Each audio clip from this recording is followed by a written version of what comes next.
Hello everyone, I am here to help you today. I know you use this video to fall asleep. So before that, like the video and subscribe to the channel. Also, where are you from and what time are you watching? Now get comfortable and relax. I broke into that old house on a Tuesday night. I had a camera bag slung over my shoulder and a flashlight in my hand. The boards on the windows were loose enough for me to pry one aside and slip through. I was looking for striking photos to boost my portfolio. I wanted shots that would make people stop and stare. I thought an abandoned place would give me exactly what I needed. I expected creaking floors and dusty furniture. I didn't expect anything else. I never believed in ghosts or supernatural nonsense. I just liked dark, rundown settings because they made good material for my pictures. But what I found in there still makes my stomach tighten. Every time I think about it, the front room smelled like mold and damp wood. The air felt heavy and it was colder than it had been outside. My flashlight beam cut through the dust particles floating around me. I heard my own breath. My pulse thudded in my ears. I tried to ignore the chill on my neck as I stepped farther inside. The door was stuck, so I couldn't open it from the inside, which meant I had to remember the way back to the window. I glanced back to make sure I could still see the opening. I told myself I'd keep track of every turn so I wouldn't get lost in there. I walked into what looked like an entry hall. The walls were cracked. There were old picture frames lying on the floor. The wallpaper had peeled off in big sheets. I could see nails sticking out where pictures might have once hung.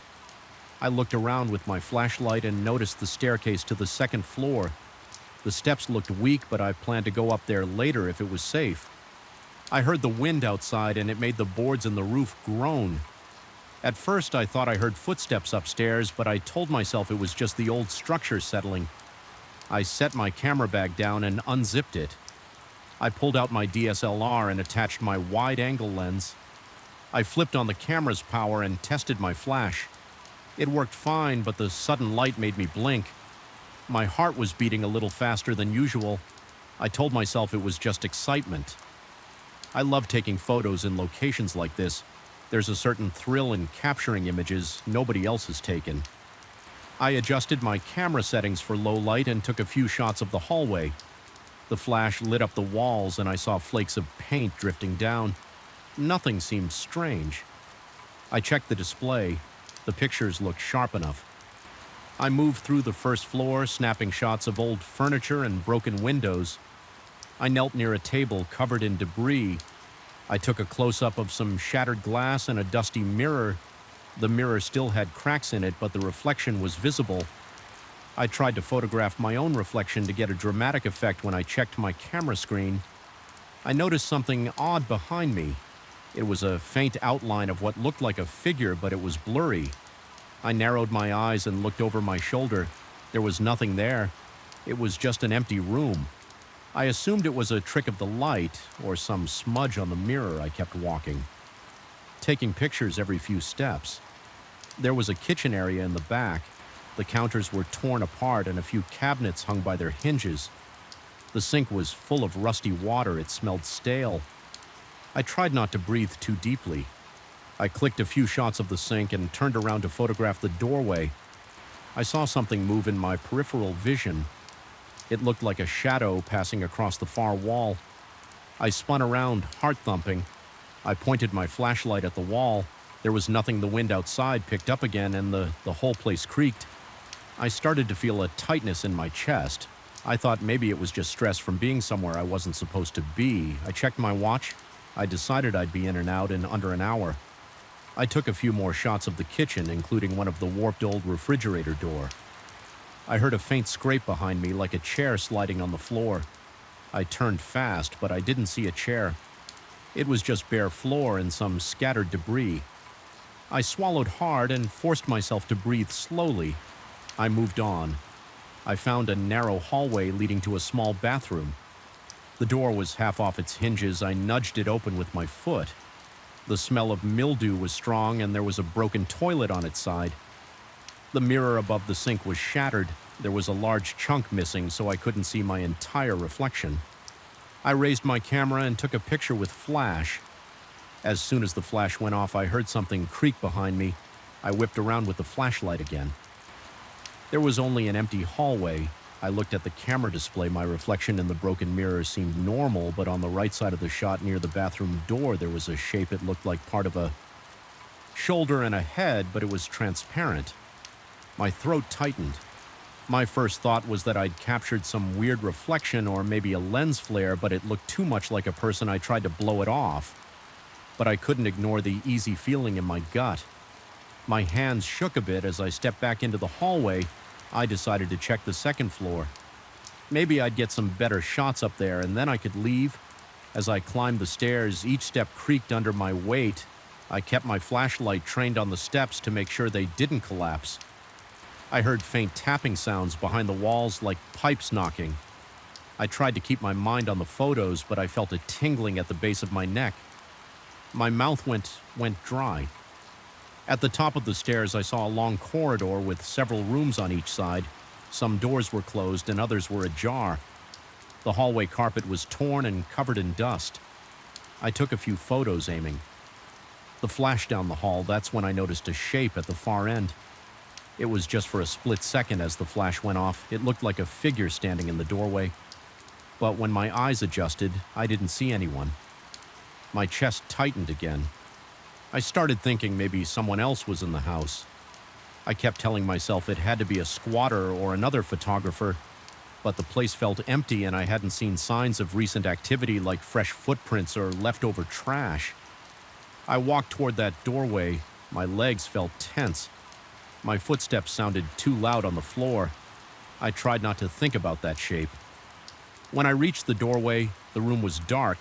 The curtains were drawn, and the only light I had was from my flashlight.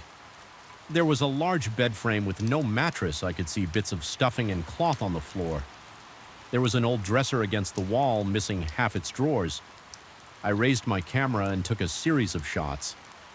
The flash lit the room in short bursts. With each burst, I felt like something was flickering at the edge of the light. I stepped over to the dresser. The surface was covered in dust, and there was a small hand mirror lying there. The glass on the mirror was intact, but it was cloudy. I aimed my camera at it and snapped a close-up. When I checked the display, I saw a face reflected in the glass. It wasn't mine. It was a pale face with hollow eyes, like someone standing next to me. My stomach flipped. I swung my flashlight around the room, breathing hard. There was no one there. My hand started shaking so much that I had trouble holding the camera steady. I felt a chill on the back of my neck. My mind started racing. I asked myself if I was losing it. I rubbed my palms on my jeans and told myself to keep calm. I considered leaving right then, but I wanted to see if these weird images would keep appearing. It felt like a mystery. Part of me was terrified, but part of me was curious about what my camera was capturing. I wiped sweat off my forehead and forced myself to stay a bit longer. I went back into the hallway. I noticed a door at the very end. It was closed. I tried the knob. It turned, but the door was stuck. I shoved my shoulder into it. It burst open with a loud crack. My heart jumped. I swallowed, stepped inside, and found a smaller room, maybe an office or a study. There was a big wooden desk in the center, covered in dust and spider webs. The window was boarded up, so the room was pitch black. Except for my flashlight beam, I took a breath, raised my camera, and snapped a few pictures of the desk and the walls. When I looked at the screen, I saw faint shapes at the edges of the frame. They looked like people standing in the corners. There were 2 or 3 of them barely visible, like silhouettes made of mist. My chest felt tight. I pointed my flashlight at the corners. I saw nothing but peeling wallpaper. I felt the hair on my arm stand up. My mouth was dry and my temples throbbed. I took another picture and the shapes seemed closer, like they had moved in a split second. I jerked back and bumped into the desk. I dropped my flashlight and it rolled across the floor.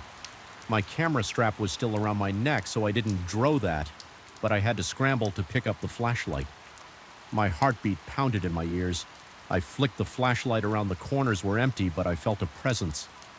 My mind went blank. I muttered a few curses under my breath and backed out of the room. I stumbled into the hallway. I could barely keep my breathing steady. I told myself I needed to leave. Enough was enough. As I hurried back toward the staircase, I kept hearing small sounds around me. A click here, a scrape there. It felt like something was following me. I made it to the top of the stairs and aimed my flashlight down the steps. Seemed to stretch out like the descent was longer than before. I forced myself to move step by step, trying not to trip on the broken boards. My heart raced, my shirt stuck to my back. I heard what sounded like light footsteps behind me. I whipped around my camera, swung and bumped my chest. The hallway was empty, but the temperature felt even colder. I thought I saw a faint movement at the corner of my eye. I pointed the flashlight. Nothing. I practically jogged down the last of the steps, skidding on dust and debris. My foot caught on a loose board and I almost fell forward. I dropped to one knee, cursing under my breath. I pushed myself back up and shone the flashlight around, panting. The front room was quiet. The same dusty furniture and broken windows greeted me. I felt the tightness in my stomach again. The only exit I knew was the window. I'd PRI, opened the front door, wouldn't budge from inside. I turned left, then right, trying to remember which way I'd come. In my pulse hammered, I spotted the kitchen. I remembered going through the kitchen, so I headed that way. I reached the kitchen, scanning the area with the flashlight. The door leading outside was blocked by a heavy board nailed across it. I found the hallway that led back to the front window. I had to squeeze by a broken dining table and a stack of rotted chairs. I reached the window only to see that the board I had PRI loose was mostly back in place. It didn't look hammered, esh cut. It looked like it had been gently pushed back so that the gap was smaller. I felt panic tighten my chest. I gripped the board and tried to yank it. It squeaked as I pulled and it came loose again. I took a step back, lifted my camera bag and squeezed through the opening. I almost fell onto the overgrown grass outside. I sucked in the fresh air and felt my heart pounding like crazy. My palms were slick with sweat. I turned and pulled the board back in front of the window. Not sure why I even bothered. My shoulders were tense. I walked around to the front yard, shining my flashlight on the old facade of the house. The windows were all dark. The place looked dead and still, but my gut churned. I felt like something watched me from inside. I went straight to my car, which I'd parked a block away. I kept glancing behind me, expecting to see someone on the sidewalk. No one was there. The street was silent except for a stray cat digging in a trash can. When I reached the car, I fumbled for my keys. My hand shook so much that I dropped them once I got in. Locked the doors and tried to steady my breathing. The air in the car felt hot and suffocating, so I rolled down the window a crack. I looked at the camera on the passenger seat. Part of me wanted to delete every photo I'd taken, but I couldn't do it. I needed to see them on a bigger screen. I needed to figure out what those shapes were. I started the car and drove away. My chest was tight and my throat felt dry. Every time a streetlight cast a shadow on the sidewalk, I jumped. I took the quickest route back to my apartment. I rushed upstairs, locked the door, and set my camera on my desk. I hesitated for a minute, then turned on my computer. My pulse still hadn't settled. I transferred the photos and opened them on my monitor. One by one, I clicked through them. Most were normal, but then I reached the ones from the bathroom mirror. The shape of a person's shoulder and head was there, almost translucent. I zoomed in, no detail on the face, just a faint outline of a jawline and some darkness where eyes should be. I clicked to the pictures in the upstairs hallway. In one shot, there was a silhouette at the far end. In the next shot, it was gone. Then I saw the study photos. The corner images were even worse on a bigger screen. I could see 3 distinct shapes. Each one looked humanoid but transparent. They appeared to be leaning forward as if watching me. When I clicked to the final shot in that sequence, they were closer, almost in the center of the frame. My chest cramped. The shape in the middle had what looked like an arm reaching out. I felt sweat beat on my forehead. I realized my hands were trembling. I shut off the monitor. I stared at the black screen, trying to calm down. I haven't shared these pictures with anyone yet. I'm not sure what to do with them. Part of me thinks they might be worth a lot. People love a good ghost story, but every time I look at them, my stomach knots. I keep remembering how cold the house felt and how the boards creaked behind me. I remember the face in that little hand mirror. It was close to me, but I never saw it in person. I still don't believe in ghosts, at least not in the usual sense, but those images show something I can't explain. I keep thinking about how the board over the window was put back. Almost like the house didn't want me to leave that easily. Now, whenever I lie in bed, I feel like someone's standing by my bedroom door. Sometimes I get up and check, shining my phone's flashlight around. There's never anything there, but I can't shake the feeling that something followed me out of that place. I saved the files on an external drive and locked it in a drawer. I'm not sure if I'll ever open them again. Maybe I'll forget about them someday, but every time my phone buzzes or my floor creaks, my mind goes back to that old house, and I get a jolt of fear, like a static shock running through my chest. I don't think I'll ever do an urban exploration by myself again. I can't walk into a place like that without thinking about those shapes, those faces I couldn't see until after the flash. I can still feel that cold air on my neck when I think about it. And I keep expecting to see one of those silhouettes right behind me, just out of sight. Waiting for me to take another photo, I was sitting behind the wheel of my old truck, rain hammering the windshield. Without pause, my hands were tight on the steering wheel, and I felt a strange tension creeping into my neck. The headlights lit up at narrow rural road that seemed to stretch on forever, and the storm refused to let up. I was soaked in sweat. Even though the air inside the cab was cold, I had a deadline to meet and wanted to get through that old back road fast. But something was off from the moment I turned onto it. I noticed strange shapes in the darkness, but I tried to focus on the road. Then I saw her, a woman standing on the shoulder just outside the glow of my headlights. She didn't move or wave. She stood there with her arms at her sides, looking right at me. I can't explain why I didn't stop or slow down. Maybe it was my nerves. Maybe it was the way her eyes caught the light for a split second. I looked at her for a moment, then I pushed my foot down on the gas. I felt my heart pounding. The woman disappeared behind me and the road kept going, but something didn't feel right. My palms were damp and the wipers thumped at a fast speed against the windshield. The thunder and lightning seemed louder than usual. Every time a flash lit up the sky, I expected to see her again. I tried to convince myself it was a trick of the storm or my tired mind. I hadn't slept well in a couple of days. My last delivery had taken longer than expected, and I was running on cheap coffee and energy drinks. The truck's engine rumbled in front of me, and I gripped the steering wheel so hard my knuckles looked pale. The wind rocked the cab, and the rain pounded on the roof. My eyes flicked to the rearview mirrors every few seconds. The darkness behind me seemed to press in, but I didn't see her back there. I told myself to calm down. A few minutes later, I spotted her again. She was on the right side of the road. This time near a broken fence, I saw her form in the edge of the headlights. Same stance, same stare. She wasn't waving or trying to flag me down. She just stood there, wet hair plastered to her face, dress clinging to her body, both hands hanging at her sides. I felt a jolt in my chest. I glanced at the speedometer. I was going well over the limit, but it still felt like I wasn't getting anywhere.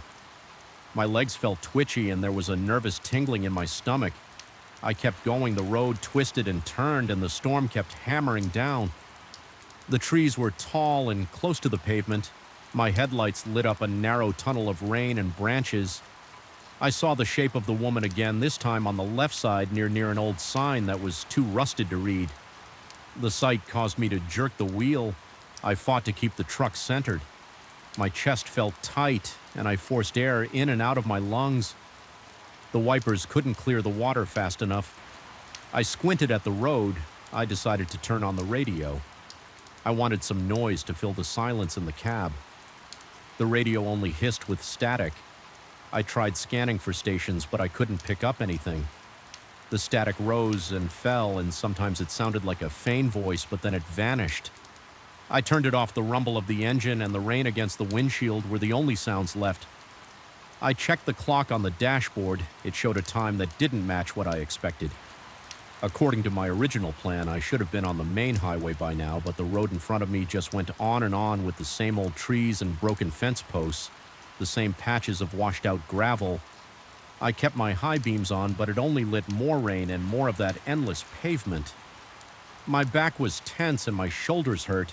I tried to keep my focus straight ahead, but a flash of lightning revealed the woman. Again, she was on the shoulder closer. This time I saw her wet face and I noticed her eyes were wide open.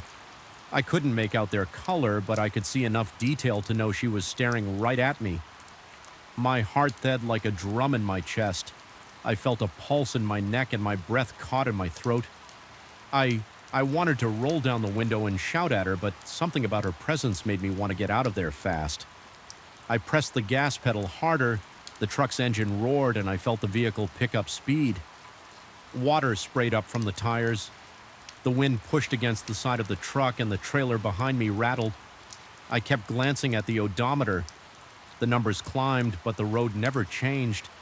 I tried to see if there were any driveways, side roads, or turnoff. I saw nothing. It was just an old rural highway with tall weeds and broken fences on both sides. The fence posts looked crooked like they had been there. For decades, time dragged my eyes burned from staring at the dark. My head felt foggy. Then I saw her again only a few yards ahead. She stood right in the path of my headlights. I braked hard and the tires screeched on the wet pavement. The truck skidded and my chest slammed into the steering wheel. Pain shot through my ribs and I gasped. I looked up expecting to see her right in front of the hood, but there was nothing there, just the road and the rain. My breath sounded loud inside the truck. My chest rose and fell. I strained to see into the darkness. I thought I saw a figure move at the edge of the trees, but it was too dark to be sure. I sat there in the middle of the road, wipers slapping the engine. Rumbling in idle, my headlights lit up the water streaming down the pavement. Rain battered the roof with a steady thump. My heart wouldn't slow down. The seatbelt felt tight across my shoulders, so I loosened it a little. I glanced in the side mirror. No one was behind me. The road was deserted. I put the truck into gear and started rolling forward again. My hand shaking a bit on the wheel, I tried to come up with a plan. Maybe I should have turned around and gone back, but every time I thought about going backward, I felt a chill. I had this idea that the road behind me would look the same as the road ahead, but I couldn't bring myself to do it. I just wanted to find some sign of civilization, maybe a gas station or a small town. Anything to break this pattern, but nothing appeared. The storm felt endless, and my eyes kept darting to the mirrors, expecting to see that woman behind me. I started talking to myself. Calm down, it's just a bad night. You took a weird detour, you'll get out of it, just keep going. My voice sounded shaky, my throat was dry. I grabbed a water bottle from the cup holder and took a long drink. The water tasted stale and my hands were trembling. I set the bottle down and noticed my phone on the passenger seat. I had tried calling someone earlier, but I had no signal. I glanced at it again, but there was still nothing, no bars, no data. The screen just showed the time. It was well past when I should have then. At my delivery point, the tension in my gut built up again when I spotted her shape in the distance. This time she was standing next to a sign that said, "Rest area 2 miles." I hadn't seen that sign before. I could have sworn there was no rest area along this old road, but I was desperate. I thought maybe if I reached it, I could take shelter and figure out what was going on. The woman didn't move. Her clothes were pressed against her skin by the wind and her hair stuck to her face. My pulse ham in my ears, I drove past her, focusing on the sign. It was old and covered in rust, but it clearly said there was a rest area 2 miles ahead. The road was slick and my shoulders ached from tension. I kept checking the distance on the odometer. After a few minutes, I should have been at the rest area, but nothing appeared. The road just kept going. Then I saw another sign. It also said rest area 2 miles, the same shape, the same rust. My stomach twisted, my breath came out in shallow bursts. I saw the woman again. She was next to the second sign, standing in the same way. Looking at me, her gaze was locked on my truck. My skin crawled. I stomped on the gas and the engine wind. The trailer shook. I pushed past 60, 70, 80. The road was narrow and the truck shook from every bump. The headlights lit up. The rain, lightning flashed, and thunder cracked so loudly I felt it in my chest. Water sprayed across the windshield and the wipers struggled to keep up my mind. Raced, I knew I was risking hydroplaning, but I kept my foot on the pedal. My heart pounded and my arms felt stiff as I gripped the wheel. The rest area sign was nowhere to be found. The only things around me were trees, fences, and darkness. I passed another sign with the same message, rest area 2 miles. I cursed under my breath and felt sweat trickle down my temples. I glanced at the fuel gauge. I had started the night with a full tank, but I had been driving for a long time. The needle was dipping lower than I liked. My thoughts raced if I didn't find a real exit. Soon I might run out of gas in this storm on this strange road. I imagined myself stuck with that woman lurking somewhere in the rain. My heart pounded harder at that thought. Then I saw a faint glow up ahead. It looked like old lights on a pole, maybe part of a rest stop area. I slowed down, trying not to skid, and I pulled into a small clearing. There were 2 flickering lights attached to broken poles. The pavement was cracked, and I saw a boarded-up building that might have been a restroom or an information booth. Puddles covered the ground, and the water reflected the weak light in dull patches. I parked the truck and turned off the engine. The sudden silence inside the cab felt heavy, except for the rain drumming on the roof. I looked around, my eyes adjusting to the dark. I didn't see anyone. I put on my jacket, took a flashlight from the glove box, and carefully opened the driver's door. The wind splashed rain on my face, and I shivered. The flashlight beam cut through the dark, showing me wet concrete weeds coming through the cracks and old trash on the ground. The air smelled like damp leaves and mud. My boots sank into the wet ground, and water soaked my jeans. Almost immediately, I walked around the building. The door was chain shut, and the windows were boarded up. I saw no sign of the woman. I felt my pulse in my neck. I listened for movement, but I only heard the rain and the wind. Lightning flashed overhead, lighting up the clearing for a second. I thought I saw someone standing near the tree line. I aimed my flashlight, but there was nothing. My breath trembled, and I felt the hair on my arm stand up. I tried to use iPhone again, holding it above my head, but there was still no signal. The screen was wet, and my finger slipped over it. I wiped it on my jacket and shoved it back in my pocket. Then I heard something. It sounded like a wet footstep on pavement. I spun around, aiming my flashlight at the noise. I saw the woman standing a few yards away near the edge of the light. She was dripping with water. Her hair stuck to her face. Her eyes locked on mine. I froze. My mouth went dry and my shoulders tensed. She didn't speak or move closer. She just stood there breathing. I could see her chest rise and fall. My heart thumped in my ears. I wanted to say something, but my throat felt tight. My body felt shaky, and I was scared of what would happen if she walked closer for a few seconds. I couldn't move. Then I clenched my jaw, stepped backward, and fumbled for the truck door. I kept my eyes on her. She didn't approach, she just watched. I yanked the door open, got inside, and slammed it shut. The windows fogged up with my breath. My hands shook as I jammed the key in the ignition and turned the engine over. It caught on the first try. Headlights swept across the rest area, but I didn't see her in the beam. I shifted into reverse, backed up, and then steered back onto the road. My heart was pounding so hard that I felt every beat in my chest. I pressed the accelerator. The trees and fences star by on both sides. I kept my eyes moving, checking the mirrors and the road. The storm was still raging, and the thunder seemed constant. The truck lights reflected off the wet pavement. My chest was tight. I needed to get out of that place, but the road never ended. There were no intersections or signs for any real town. There was only the occasional rest area 2M sign repeated again and again. Every few minutes I would see her on the roadside. Sometimes on the left, sometimes on the right. Each time I saw her, she was closer to the edge of the pavement. At one point, I caught a glimpse of her in my side mirror. She was right behind the trailer, walking along the white line on the shoulder, keeping pace with me, even though I was going at least 50 mph. My stomach churned. I pressed the gas harder, and she vanished into the darkness. But I knew she would appear again. I started feeling dizzy from lack of rest. My eyelids felt heavy, and my muscles were tense. I fought to keep the truck steady. My neck ached. I tried to check the time again, but the clock on the dashboard showed the same numbers as before, as if it hadn't changed. I flicked the light above me and looked at my watch. The hands weren't moving. It was stuck on the same moment. I had glanced at it hours ago. I slammed a fist on the steering wheel. My voice came out in a shaky whisper. What is happening here? I scanned the trees for any sign of a different road or a driveway. Nothing, just the same fence posts and the same weeds. The woman kept appearing, sometimes only for a split second in the headlights. Sometimes standing still as I passed. My legs were sore from maintaining speed and braking. Whenever she popped up ahead, the tension in my shoulders was almost unbearable. My eyes burned from staring at the ER rain. I lost track of how many hours had passed. The same loop repeated, endless road storm. The rusted signs and the woman's figure. I felt a gnawing panic in my chest.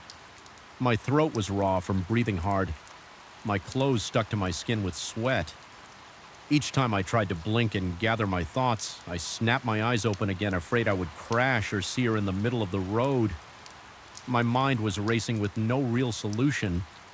Eventually, I saw a small bridge over a narrow creek. The water rushed under it. I recognized the broken railing on the side. I had passed it before. That meant I was driving in circles, or the road was looping on its own. My stomach dropped. My heart felt hollow. I pressed the brakes and pulled over. I listened to the rain on the roof, and I forced myself to take a few slow breaths. I tried to organize my thoughts. My only plan was to keep driving and hope something would change, but that had gotten me nowhere. As I sat there, I glanced out the passenger window. The woman was there, standing at the edge of the road, facing the creek. She had one hand resting on the broken railing. The water raged. Below, I could hear it even through the storm. She didn't look at me this time. She just stayed there. Her shoulders drenched her hair, plastered to her head. My chest felt tight and my heart pounded in my ears. My mouth was dry and my skin tingled. I wondered if I should step out and try to speak to her, but my body refused to move. My instinct screamed at me to stay inside. I gripped the wheel again, turned the key, and merged back onto the road. The path ahead was the same dark stretch of broken asphalt, and I knew it would go on without any clear exit. The headlights showed the falling rain and the thunder rumbled. I kept my eyes forward, searching for any sign that the road might end or change my mind. It told me I might never see a normal highway again. I pushed forward even though my arms were heavy and my head felt light. The trailer rattled behind me and the engine droned on. I thought about the next mile, the next turn, hoping something new would appear. The woman would keep appearing closer and closer until I finally accepted there was no way off this strange stretch of road. But I kept driving, clenching my teeth, ignoring the trembling in my hands, waiting for anything to break this endless loop. The headlights sliced through the darkness. The rain pounded on the windshield and the wind battered the cab. My eyes stayed locked on the black top, searching for a way out. But I didn't see any. I only felt the wheels rolling on and on through the storm with my heart hammering. The woman appeared again on the shoulder, closer than ever. Her eyes watching me as I passed. I couldn't look away and I couldn't stop.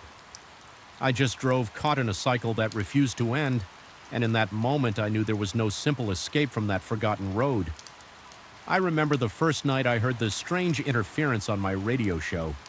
It was around 2 a.m., and I was sitting alone in the small studio. I had my usual cup of lukewarm coffee on the table, the same worn-out notepad at my side, and the phone lines open for any listener who wanted to share a story. The fluorescent light above me buzzed, and the old air conditioner rumbled. Every few minutes, I felt a mild ache in my lower back from sitting in the same chair. For hours, I introduced myself on the air, gave a quick rundown of the night's topic, paranormal encounters, and waited for calls. I was used to getting strange stories at that hour, but I never expected anything beyond local gossip and spooky rumors. I certainly never expected a voice to break into my broadcast. My name is Lucas, and I run a late-night segment called Midnight Mysteries at a small radio station in a quiet town. We're not a big operation. There's just me in the studio and my friend Marcos in the adjacent control room, though he usually works earlier shifts and rarely stays past midnight. On that night, I was completely alone. The station is a single-story brick building off a narrow road near a field. There's a dusty parking lot in front and a worn wooden door that creaks every time I walk through. Inside, the walls are thin, and sometimes I hear the old pipes knocking behind them. I began the show like always. I leaned toward the microphone, stated the phone number for our call-in line, and reminded the listeners to share any unexplained experiences they might have had. The phone line stayed quiet for a few minutes. I sipped my coffee, which tasted bitter, and stared at the small digital clock on my desk. The second hand blinked in red digits. I cleared my throat, repeated the phone number, and tried not to think about how lonely I felt in that dark studio. Right then, the static came through my headset. It was brief. It sounded like a whisper and then disappeared. I paused, adjusted the volume, and asked if anyone was on the line. No one answered. I brushed it off. Technical glitches happen all the time. Our equipment is old. The microphone stand squeaks when I move it, and sometimes the audio levels drop for no reason. I tapped the dial, hoping to fix any loose connection. Then the phone rang. I glanced at the control panel, saw the blinking light, and pressed the button to put the caller on the air. I greeted them and asked for their name. That's when I heard something I can't quite explain. It was a deep voice, but it wasn't a normal human voice. It sounded like it was right next to my ear. Even though I was alone, it said, "I see you." It was clear and direct. I felt a jolt in my stomach and jerked back in my chair, almost knocking over my coffee. I checked the line. It still showed an active call, but no one responded to my questions. The voice vanished. I began to sweat. My palms felt clammy and my breathing got heavier. I took a moment to gauge myself. I asked again if anyone was there. Only silence. I disconnected the call and decided to move on. Maybe some prankster had managed to do something to the feed. I kept my show going. I turned on some background music for a moment and took a quick walk around the tiny studio, trying to calm my nerves. The air felt cold near the door. Noticed a faint draft from the outside, which made sense because the door doesn't close tightly. I told myself everything was fine. Then the phone rang again. I hurried back, sat down, and hit the button. This time I heard a woman on the line. She sounded out of breath. She introduced herself as Denise and told me she had been listening. She asked if I had heard that weird whisper before I picked up. I told her about the previous call. She said she had recognized her own street name mentioned right before the static cut off. I asked her to repeat that. She said, "That voice said it knew where I lived." I felt my throat tighten. I asked for more details, but she said she was scared and wanted to hang up. I tried to calm her down. She stayed on the line for another minute, explaining that she'd heard loud scratching sounds on her back door while the voice was on air. Then, without warning, the line went dead. I sat there in silence with the phone in my hand, listening to the dial tone. My heart pounded. I shifted in my chair and felt a dull ache in my neck. I tried to reassure myself that it was a hoax, but I couldn't shake the unease. Something about her voice sounded real. I decided to keep broadcasting. I shared the details of the strange calls with my listeners. I asked them to call in if they experienced anything similar. I expected more jokes, maybe some nonsense. But the next call came in right away. The next caller was a man named Rulfo. He said he worked the night shift at a gas station on the edge of town. He told me he was standing outside for a smoke break when he heard the radio from inside the store. He said he didn't believe in any of this paranormal stuff, but while he was listening to my show, he heard the same deep voice behind him. He turned around, but no one was there. He rushed back inside while he was talking to me.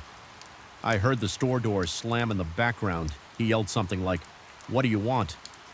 Then all I heard was static. After a few seconds, the line cut out. I tried calling him back. It rang and rang, but no one picked up. I felt my mouth go dry. I looked at the clock. It was 2:38 a.m. My shift was supposed to end at 4 a.m., but I considered shutting down. Early, I stood up and walked to the door of the studio. I opened at a crack and peered into the hallway. The hallway was dark and the overhead lights were off because we rarely use that part of the building at night. I listened for any sounds. All I heard was the faint hum of the air conditioner. I closed the door and locked it from the inside. Then I went back to my seat. I stared at the microphone, thinking about the next words. I should say my hands shook. I tried to grip the arms of my chair to steady myself. The phone rang again. I let it ring 3 times. Before I answered, my hands trembled as I pressed the button. I heard a burst of static, and then the same deep voice came through. It sounded clearer this time. It said, "My name." It said, "Lucas, you're not safe." My entire body tensed up. I felt sweat trickle down my forehead. I tried to speak, but my throat felt tight. My heart hammered against my chest. I asked who it was. The voice said, "Stop asking." Then the line went silent. I stayed there for a moment, breathing hard, my headphones buzzing with quiet static. I announced to the listeners that I was experiencing technical issues. I apologized for the interruptions. Then I started playing a short music track to fill the silence while I tried to figure out what to do. My stomach churned. I felt lightheaded. I took a sip of water from a small bottle on my desk and coughed. Because I swallowed too fast, I decided to call Marcos, my coworker. Even though it was late, I grabbed my cell phone and dialed his number. It rang a few times before he answered in a groggy voice. I told him about the calls, the interference, and the strange voice. He told me to stay calm, keep the broadcast cast going, and record everything. If I could. He sounded tired, but he promised he would drive over to the station as soon as possible. While I waited, I switched back from the music track to the live mic. I spoke directly to whoever might still be listening. I said that something unusual was happening.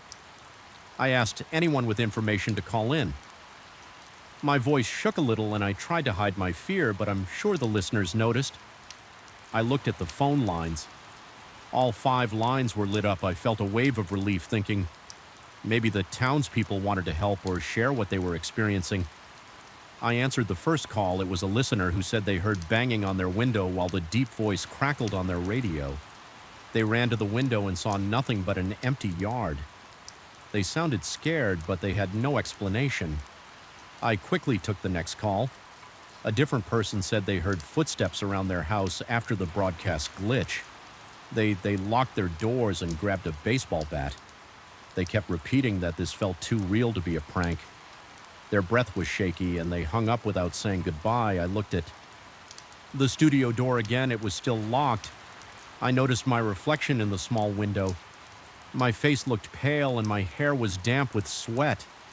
My pulse throbbed in my ears. The next caller was crying so hard I could barely understand them. They said the lights in their house kept flickering.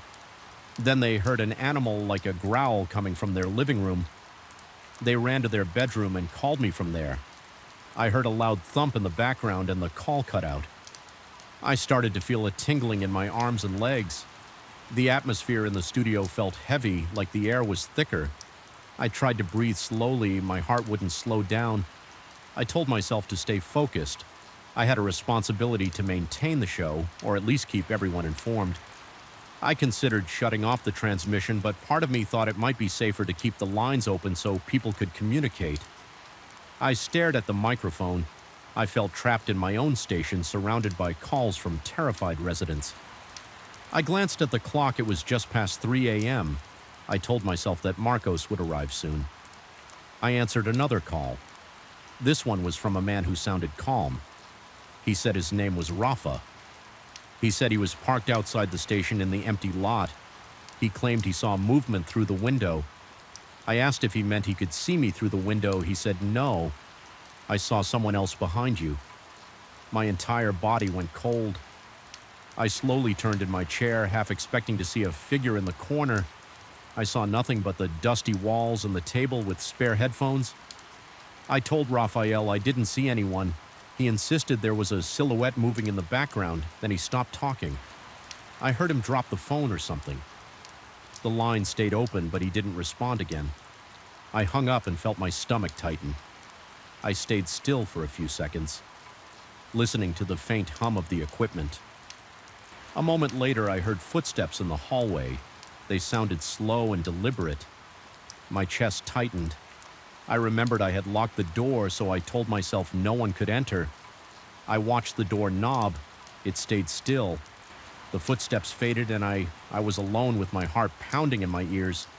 I took off my headphones for a second, put them on the table, and rubbed my eyes. I glanced at my phone to see if Marcos had texted me. Nothing. Then the studio lights flickered. I looked up, worried the power might go out. They went back to normal after a second. I noticed the phone lines had all gone dead. There were no more incoming calls. The on-air light above my head glowed red. I tapped my microphone and asked if anyone could hear me. The station was silent except for a faint hiss of static. The scoreboard on my control panel showed we were still live. I said my name again and asked if any listener was out there. No response. I waited, feeling a growing sense of unease. My throat felt dry and my back ached from the tension. That's when the voice returned, but it didn't come through the phone line. It came through the main broadcast feed. It overrode my microphone. I heard a low tone, almost like a growl, and then the deep voice spoke again. "You can't escape." It was so loud I yanked off my headset. My ears rang the same message, repeated 3 times.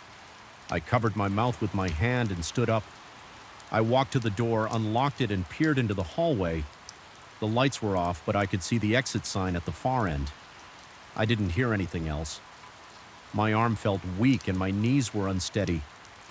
I decided to head for the exit.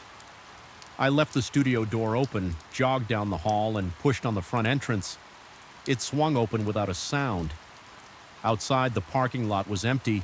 There were no cars, no sign of anyone named Raphael. I walked around to the back of the building and saw nothing but weeds and an old dumpster.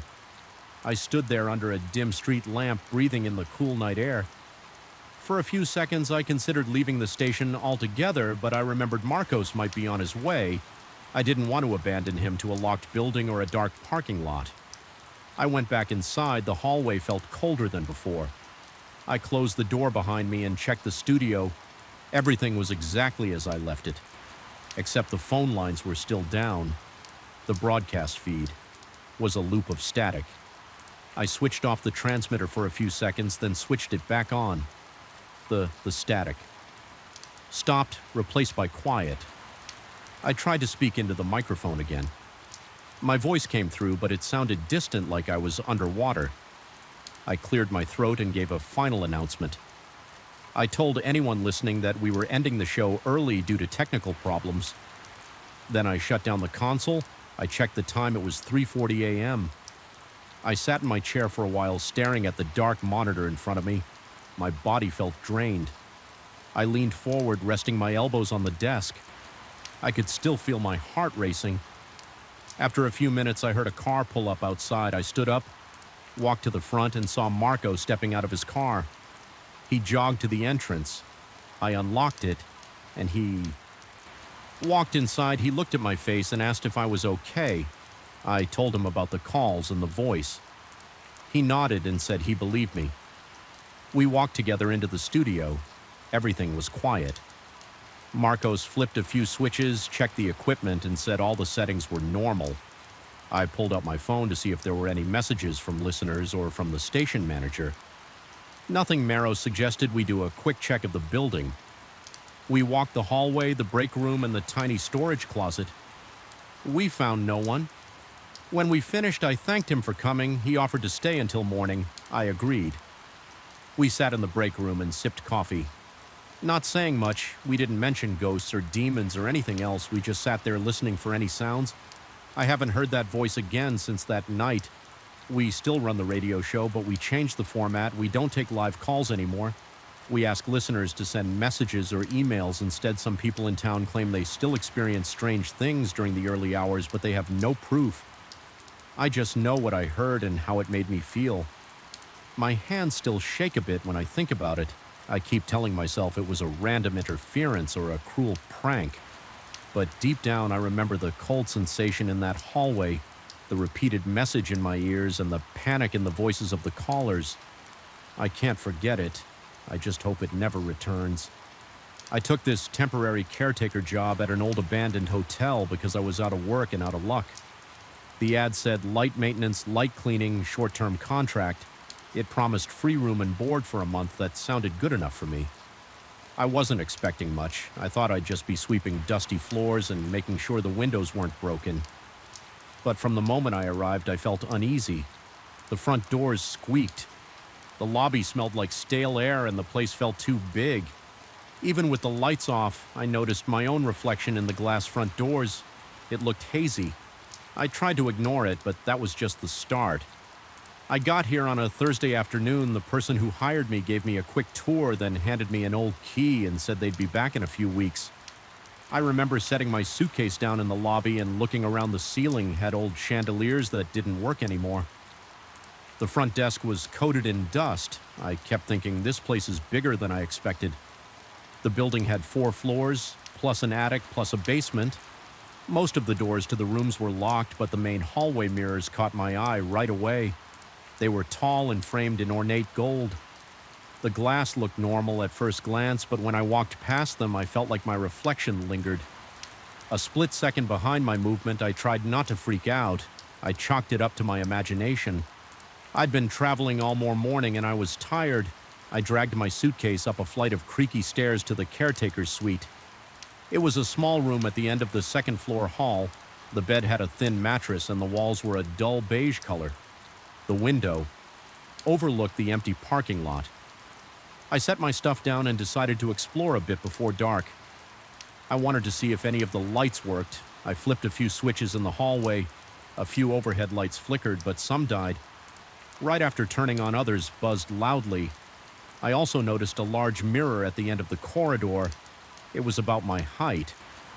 With the same ornate gold frame, I walked toward it, peering closely at my own face. I didn't notice anything strange at first. Then I took a step back and I saw my reflection smiling. I swear I wasn't smiling at all. My face was completely neutral, but in the mirror, my reflection had a slight G. I felt a chill crawl up my neck. I looked away, I told myself. Maybe I twitched or something and I misread my own expression still. I couldn't shake the feeling that something was off. I decided to open a few windows in the hallway. I hoped fresh air would help me calm down.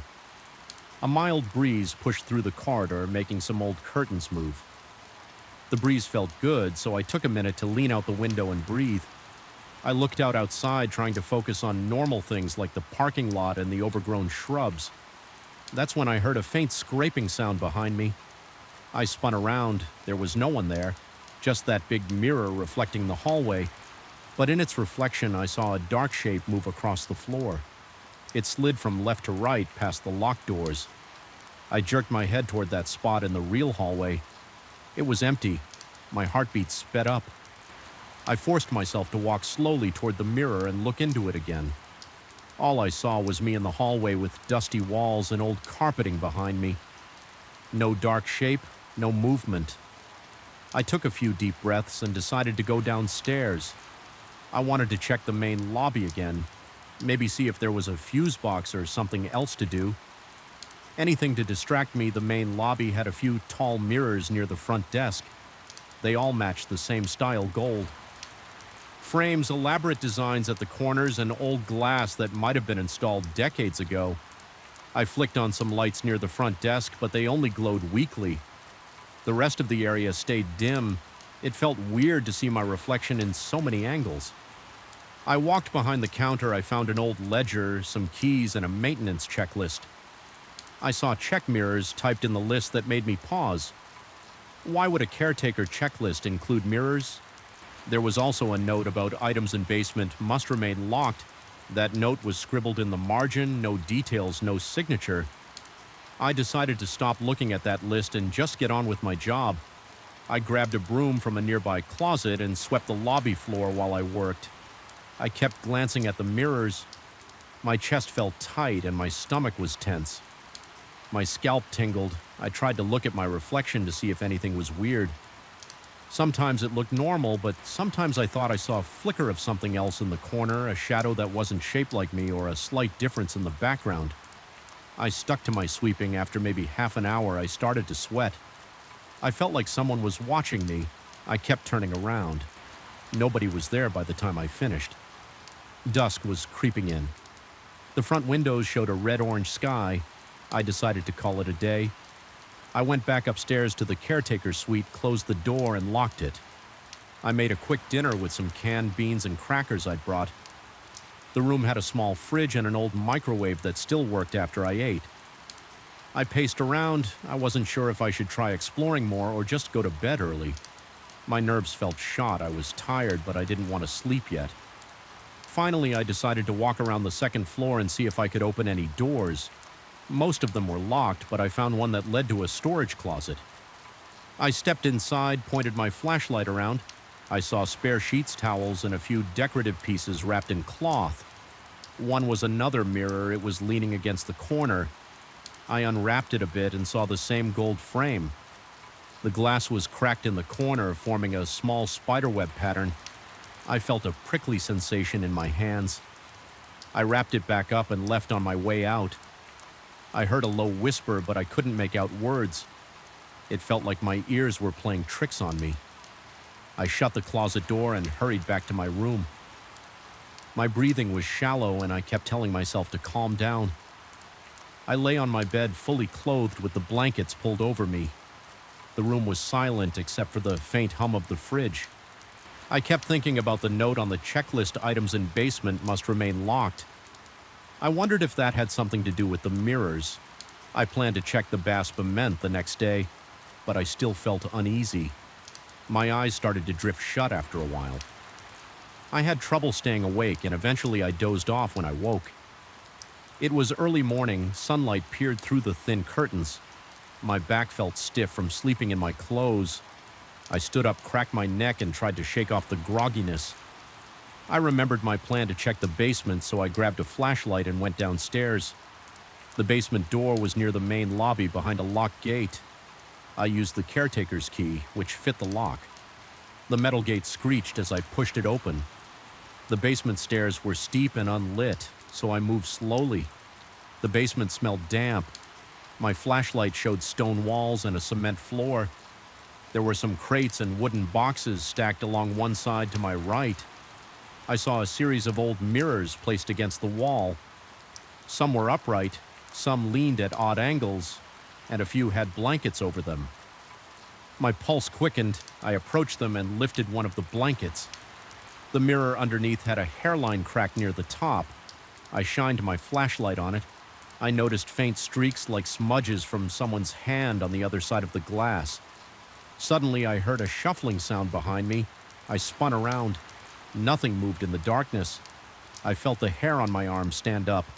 I turned back to the mirror. My reflection stared back at me, but the edges looked strange. The corners of the reflection were darker. I thought I saw shapes shifting behind me in the reflection. I flicked my flashlight around again. The basement itself was empty, just the crates and the silent gloom. But in the mirror, it looked like something passed between the crates. I stepped back, breathing hard. My shoulders felt tight, and I could hear my own heartbeat in my ears. I replaced the blanket. I didn't want to look at it anymore. I checked a few of the crates instead. Most were nailed shut, and I didn't feel like prying them open. One of them had a label that said Hotel Inventory Mirrors. It looked like this place had a lot of mirrors in storage. That made me uneasy. I had no idea why they'd need so many or why they'd hide them in the basement. I was about to head back upstairs when I heard a voice. It came from the far corner near a large mirror that was half covered by a cloth. It sounded like someone clearing their throat or quietly trying to speak. I froze in place. Then I took a few cautious steps forward. My flashlight beam landed on the cloth, which shifted slightly. I felt a jolt of panic. I wanted to run, but my curiosity pushed me to lift the edge of the cloth underneath. I saw a tall mirror, maybe 7 feet high, with swirling designs on the frame. The glass was dark. I couldn't see my reflection at first. Then it flickered to life, as if it took a moment to catch up. My reflection looked at me, but my eyes in the mirror seemed to shine brighter than normal. My chest tightened and my mouth went dry. That's when I heard a whisper. Soft and right next to my ear, it said, "Let us out." I dropped the cloth and staggered back. My flashlight almost slipped from my hand. My mind raced. I hurried to the stairs before I climbed them. I felt a sudden pressure in my head, like a headache, but sharper. My vision blurred for a second. I gripped the railing, breathing through my teeth. The pressure faded, so I forced myself to move. I made it back to the ground floor and locked the gate behind me. My hands were shaking. I went straight to the caretaker's suite and slammed the door. I paced around for a few minutes, trying to calm down. I felt sweat on my forehead. My heart was pounding. I tried to think logically. There must be some explanation. Maybe the old glass warps images, maybe the basement has echoes or drafts, but the whisper I heard was clear. I didn't imagine it. Something down there was aware of me over the next few days. I did my best to handle my caretaker duties. I swept floors, checked the plumbing, opened windows for ventilation, but everywhere I went, mirrors greeted me. Some were cracked, some were dirty, some had sheets draped over them. I started avoiding my own reflection. I felt like each mirror wanted me to look at it, wanted to grab my attention. Sometimes I heard faint voices once. I thought I heard footsteps behind me, but they stopped whenever I turned around. My nights were restless. I woke up soaked in sweat with the sound of whispers fading from my ears. I kept the door locked, but that didn't help much with my sense of dread. On my 5th day, I decided to remove a mirror in the 3rd floor hallway. It was a tall, narrow mirror with the same gold frame. I brought a screwdriver and tried to detach it from the wall while I was doing that. I felt something pull at me from behind. I stumbled and the screwdriver clattered to the floor. I spun around, fist clenched. Nobody was there, but the mirror's reflection showed a dark shape. It looked like a figure made of shadows. No features, just a silhouette leaning over my shoulder.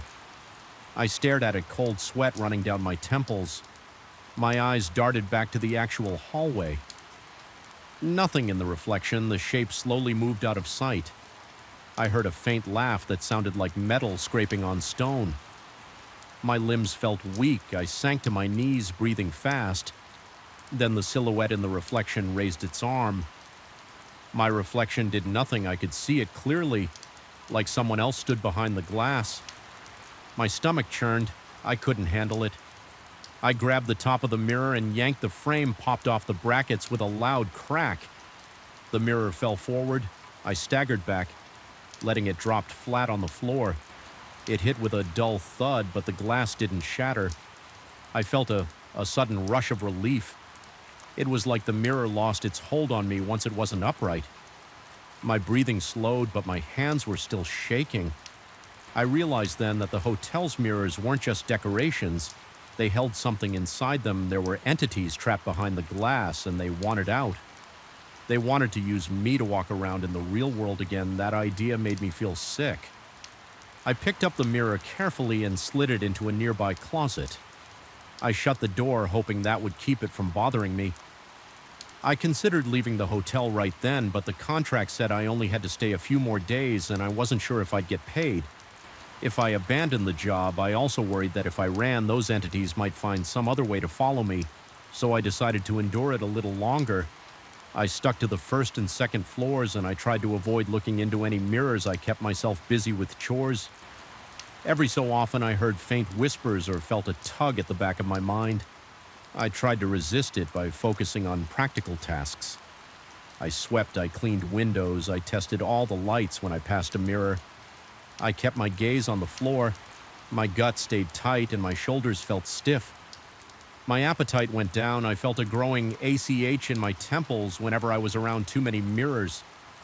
Once I heard my own voice whisper my name from behind me, I refused to turn around on my final day. I woke up feeling shaky but determined to get out of there. I packed my bag and left by the front desk. I had a few last items on the checklist, like making sure the side doors were locked and turning off certain breakers while I worked. I saw reflections move on. Their own in the corner of my eye, I ignored them.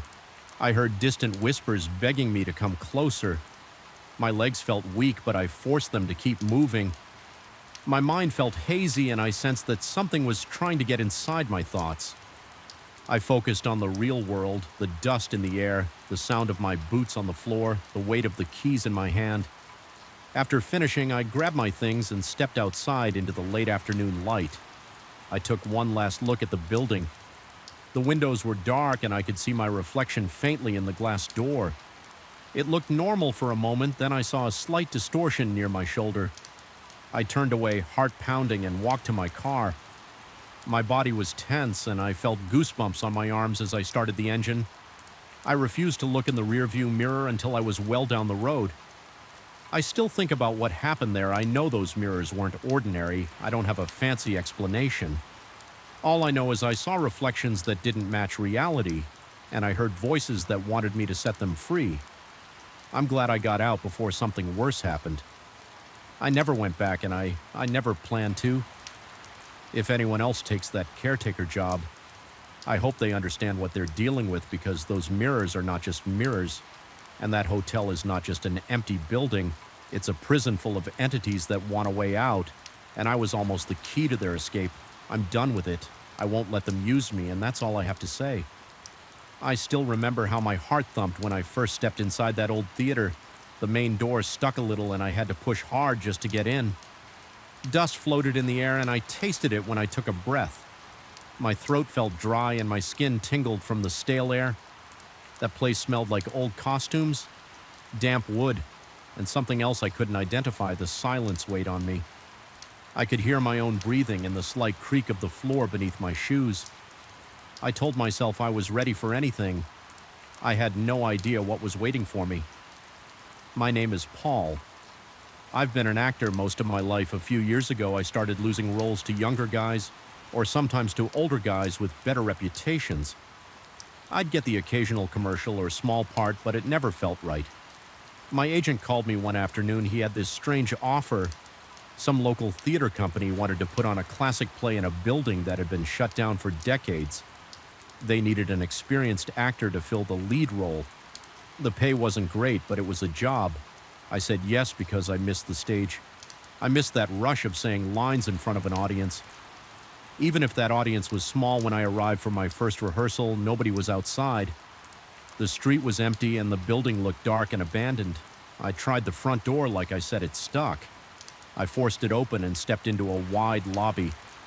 The ceiling was high-chipped paint, covered the walls, and the lights in the old chandeliers were off. I stood there for a moment, unsure if I was in the right place. Then I heard a soft sound coming from somewhere deeper inside. I followed that sound into the auditorium. Rows of seats stretched out in front of me, covered in a thin layer of dust. The stage looked solid enough, though some of the curtains were torn at the edges. I waited for someone to greet me. Nobody showed up. I started walking toward the stage. My shoes echoed in that large space, and every step sounded too loud. I climbed the steps to the stage and stood there. My palms felt clammy. It reminded me of my first audition years ago. I looked around, trying to see any sign of life. That's when I noticed a script resting on a small table near the edge of the stage. It was my role. I picked it up. A note on the top page said, "Begin rehearsal block, Act 1. It felt like a strange instruction. There was no stage manager, no director, no other actors, just that note. I shrugged and started reading lines out loud. I figured maybe someone was testing me. I projected my voice, enunciating each word as I reached the middle of the scene. I heard a noise behind me. It sounded like a chair sliding. I turned around fast, but nothing moved. I tried to brush off the uneasy feeling, but my skin was prickling. I finished the scene and waited. No one answered, no one clapped. I stood there for a few seconds listening. Then I heard faint footsteps above the stage, like someone was walking across the catwalk. I looked up. I couldn't see anyone. I called out, asking if someone was there. The footsteps stopped. My heart was beating hard. After a minute, I lowered my script and decided to explore the backstage area. I headed behind the curtains and found a narrow corridor with old sets piled against the walls. Wooden boards, paint ed backdrops, and broken furniture were stacked in corners. I saw a small dressing room with a mirror that had cracks in the glass. I flipped the light switch. Nothing happened. I felt around and found a flashlight on the makeup counter. I turned it on and the beam shook a little. Because my hand was unsteady, the corridor looked even more cramped under the flashlight's glare. I walked slowly, hearing my own footsteps on the creaky floor. At the end of that corridor, there was a door that led to a dusty storage room. I scanned the place. Props and costumes were piled everywhere. The smell of mothballs made my nose itch. While I looked around, I heard that same faint sliding sound I'd heard on stage. It came from behind a tall rack of costumes. I lifted the flashlight and pointed it in that direction for a second. I thought I saw a shadow move, like someone stepped out of sight. My heart jumped. I walked over and pushed the costumes aside. There was nothing there except the wall. I swallowed and tried to steady my breathing. I told myself it was just my imagination. I went back to the stage, hoping that maybe the director or someone else had arrived. The auditorium was still empty. I felt tense, so I decided to leave for the day. I left the script on the table and walked to the lobby. The door was still slightly jammed, and I had to yank it open again. The sunlight outside felt comforting. I almost laughed at myself, thinking I was spooked by an old building. I went home, but I couldn't stop thinking about those sounds. The next day I came back. I arrived in the afternoon, figuring more people would show up. The door was already unlocked. I found a single light on in the center of the stage. It lit a small circle. Everything else was in shadow. My script sat on the table, again, open to a different scene. A new note said, "Block of back." I hesitated for a moment. I felt uneasy, but I couldn't walk away. I wanted the role. I wanted to prove I still had it in me. I stepped into the light and started rehearsing as I spoke. The silence around me felt thick at some point. I heard a soft scraping noise from the far side of the stage. I kept going. My voice sounded shaky to my own ears, so I paused to calm myself. Then I continued. Suddenly I heard footsteps again. They stopped right behind me. I turned around quickly. I saw a faint shape, almost like a person standing in the dark. Then it vanished. I froze, my breath caught in my throat. My body felt cold. I didn't know if I should call out. I just stayed still for a moment, waiting for something else to happen. Nothing did. The shape was gone. I felt my heart pounding in my ears. Eventually, I shook my head and told myself to focus. I needed to finish the scene. I forced the words out, but my voice sounded dull to me. I tried to imagine an audience. I tried to remember my training when I reached the final lines of the act. I heard a single clap from somewhere in the darkness. It was just one clap, like a polite acknowledgement. "Hello," I said. Speaking toward the seats, "Is someone there?" No response. I stepped off the stage and walked between the rows. My shoes left prints in the dust on the floor. I aimed my gaze at the upper boxes, the balconies, and the control booth in the back. Nobody was there. I felt an urge to leave again, but I wanted answers. I looked around for a switch to turn on more lights. I found a panel near the entrance to the auditorium. I flipped a few switches and some overhead lights flickered on. They were weak and buzzed a bit, but they gave me a better view of the place. The seats were old with torn upholstery. The walls had water stains and parts of the ceiling showed cracks. I didn't see anyone. I decided to check backstage again. I carried the flashlight with me, even though some overhead lights were on. Now the corridor felt just as cramped as before. The smell was the same too. My stomach tightened when I remembered the shadow. I thought I saw the previous day. I pushed forward. I peeked into the dressing rooms. Everything was the same. I noticed a stack of new costumes in one corner of the biggest dressing room. They looked clean, not dusty like the others. I walked over and picked up one of the jackets. It fit my role's description. I wondered who left it there. I rehearsed a bit more that day, doing my lines on stage, waiting for any sign of the mysterious director or stage manager. Nothing happened. No new noises, no shapes. When the sun started going down, I switched off the lights and left the pattern continued for a few days. I'd find a note telling me which scene to rehearse and practice my lines. Sometimes I'd hear faint footsteps or see a flicker of a shadow near the curtains. Other times I'd spot the shape of a person in a balcony seat. Then it would disappear when I moved closer. My nerves were on edge and I was losing sleep. At the same time, I felt drawn to the place. Something kept me there. Maybe it was a strange sense of duty, or maybe I craved that rush of performing again. I'm not sure. One afternoon, I decided to film a bit of my rehearsal on my phone. I set up the phone on a chair and pressed record while I was on stage. I felt that presence again. I could hear soft footsteps in the wings. My stomach clenched. My hands shook. I forced myself to keep speaking the lines when I finished. I ran to my phone and stopped the recording. I played it back in the lobby, standing near a window for better light. I heard my own voice reciting the script. Then I heard a faint whisper. I couldn't make out the hair on my arm. Stood up at one point in the video. I saw something pass behind me on stage. It was blurry, but it looked like a person dressed in dark clothing. The whisper on the recording made my chest tighten. I tried to replay it a few times. It sounded like a single word, but I couldn't be sure. It might have been my name, or it might have been something else entirely. I started to sweat. The building felt hot and cramped. I wanted to get some air, but I also wanted more proof. So I went back on stage. I shouted that I wanted to see who was there. My voice echoed. A door slammed somewhere in the distance, then silence. I looked around the old set pieces behind the curtain. I found a narrow staircase leading up to the catwalk. I climbed it. The steps groaned under my weight at the top.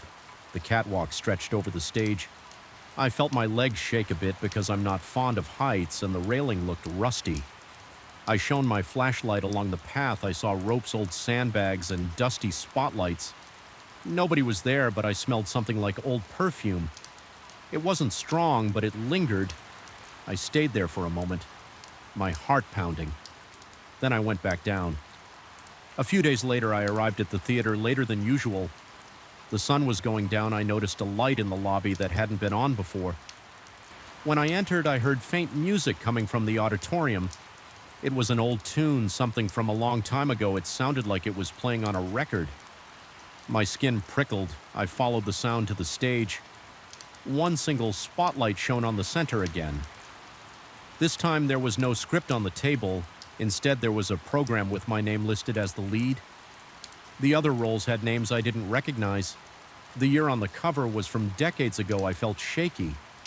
I walked onto the stage and the music grew louder. I could almost feel someone watching me from the rows of seats. The dust on the stage stirred at my feet. My pulse thundered in my ears. I stood in the spotlight and started speaking the lines from memory. As I spoke, I heard footsteps circling backstage. I didn't stop. The music kept playing. It was slow and scratchy. I reached the climax of the scene, the part where my character pleads for another chance. My voice trembled, but I gave it everything. As soon as I finished, the music cut off. I stood there in the dark, breathing hard, my chest rose and fell with each breath. I listened. Then I heard a single pair of hands clap from somewhere in the wings. I swallowed. My lips felt dry. A voice spoke out low and firm. It said again. I froze. That was the first time I heard something so clear I couldn't see who spoke. The voice was calm but insistent. I answered with a shaky, "Who are you?" No response. I waited, my hands shaking at my sides. I felt something pass behind me. My shoulders tightened and I swung around. There was nothing. The stage lights went out, leaving me in near darkness except for a faint glow from a small lamp near the backstage entrance. I hurried over and flipped the main switch, but nothing happened. My breath quickened and I could hear my pulse in my ears. I fumbled around trying to find a flashlight. Then the lights flickered back on by themselves. The stage was empty. The program was gone from the table. I left the theater in a hurry. That evening, I sat in my car for a while trying to calm down. My hands were sweating so much that I had trouble gripping the steering wheel. I wanted to leave that job, but the idea of walking away didn't sit right with me. I felt like I had an obligation to finish what I started. I also felt that the presence in the theater wanted me to keep going. It was like we were locked in some strange rehearsal together. The next morning, I decided I would go back and finish the play.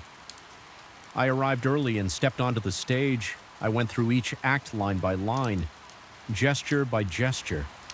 I heard occasional sounds, a chair creaking in the darkness, the soft tread of footsteps behind the backdrops, and sometimes that faint music. I kept at it.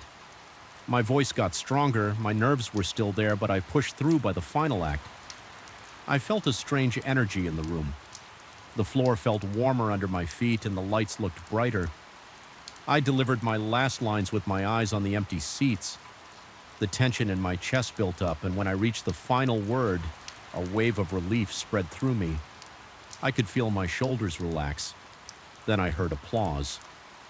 It wasn't loud, but it was steady.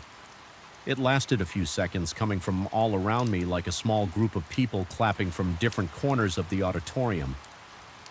I didn't see anyone, There were no people in the seats, no shapes in the balconies, but the applause echoed briefly, then faded. I stood there breathing fast, my skin felt cold. I said, "Thank you," out loud. My voice sounded raw, then the lights dimmed on the stage. I felt a rush of air, almost like a door had opened and closed somewhere off to the side. After that, everything went silent. I stayed a few minutes looking into the empty seats. Then I picked up my script and walked out of the theater. The main door still stuck a bit, and I had to yank it open outside. The street was quiet. I locked the door behind me. I wasn't sure what I had just experienced, but I felt lighter. My chest no longer felt tight. I sensed that whatever haunted that theater had wanted a final performance. It got one. I never found out who or what was behind those shadows and sounds. I never saw an official director or other cast members. No one contacted me afterward about the play, but I can't forget those days in that dusty place. I can't forget the footsteps in the wings, or that shape in the balcony, or the single voice that said, again, when I think about it now, I feel my pulse quicken. I remember the smell of that old theater and the taste of dust when I breathed. I remember the scratchy music playing in the background, but mostly I remember the moment I finished the final act. That applause felt real. It felt like someone or something was there to acknowledge my performance. After all these years, I still can't explain it, but it happened, and I'm not likely to step onto another stage quite like that one. Ever again, I pushed aside the last branch and stepped into a small clearing. The air felt cold on my face, and I noticed the lingering smell of damp soil. I scanned the area and saw an old wooden cabin at the far edge. It looked abandoned, the windows were broken, and the roof sagged in the middle. I held my breath for a second because I sensed something off about that place. I'd come to this forest to study rare insects and birds, but I hadn't expected to stumble on a structure like this. I decided to walk closer, and my boots sank into the soft ground with every step. My name is Daniel, and I've spent most of my career in remote locations. I'm used to traveling alone, setting up camp, and gathering specimens without any help. I planned this trip for months. I had a simple goal catalog, a few species rumored to live in this region. Officially, nobody had confirmed their presence here yet, so I wanted to be the first to document them. The forest was thick with tall pines and broadleaf trees. I couldn't immediately identify. The ground was uneven, covered in layers of dead leaves, speating logs, and tangled roots. Everything looked green and brown except for a few scattered wildflowers in the distance. I heard birds calling, but I couldn't see them through the dense canopy. I reached the cabin and examined the exterior. The walls had dark stains and deep cracks in the wood. It looked like nobody had lived there for decades. The windows lacked glass. I saw only jagged shards in the frames. The door hung on a single hinge leaning to one side. I was tired from hiking all day, and the thought of setting up my tent didn't appeal to me. I peeked inside, figuring I could at least assess if the cabin was safe enough to spend the night inside. I found a single room with a sagging cot against one wall, a broken chair in the corner, and a small table covered in dust. Spiderwebs clung to the ceiling. A faint smell of damp wood filled the air when I stepped across the threshold. The floor creaked. I felt a brief surge of caution, but the boards held my weight. I opened my flashlight and shone it around. Dust particles floated in the beam. I figured I could make the place livable. For one night, the wall still looked sturdy enough, and I had a tarp in my pack to cover the broken windows. If necessary, I set down my backpack, then checked if there were any signs of recent animals inside. I saw some rodent droppings, but nothing that indicated a larger creature had taken up residence. I decided I'd stay at least to save myself the effort of pitching a tent in the dark. First, I cleared some debris from the corners, pushing aside small sticks and clumps of leaves with my boot. Then I unrolled my sleeping bag on the cot. The cot's frame groaned, but it seemed to handle my weight. When I tested it next, I gathered a few stones from outside to create a makeshift fire pit near the cabin's doorway. Just in case I wanted to heat a meal, I could keep the smoke mostly outside and still get a bit of warmth inside the sun. Set fast, by the time I looked up again, the forest was already darker. I heard insects buzzing around, and I heard the occasional rustling of small creatures in the undergrowth. I set up a small propane lantern on the table and struck a match to light it. The lantern cast a pale glow on the dusty walls. I remember feeling a little uneasy for reasons I couldn't pinpoint. Maybe it was the isolation or the way the cabin felt like it was waiting for something. I took out my notebook and tried to jot down details about the species I had seen earlier that day. My hand kept drifting to the table surface, tapping it. Because I was distracted by the sounds outside, the forest is never silent. I'm used to hearing branches creaking, animals moving, or wind passing through leaves. But there was something else I heard. Soft taps. At first I thought it was a loose shutter, except the windows didn't have shutters. Then I thought it might be a bird pecking at the wood. It was too consistent.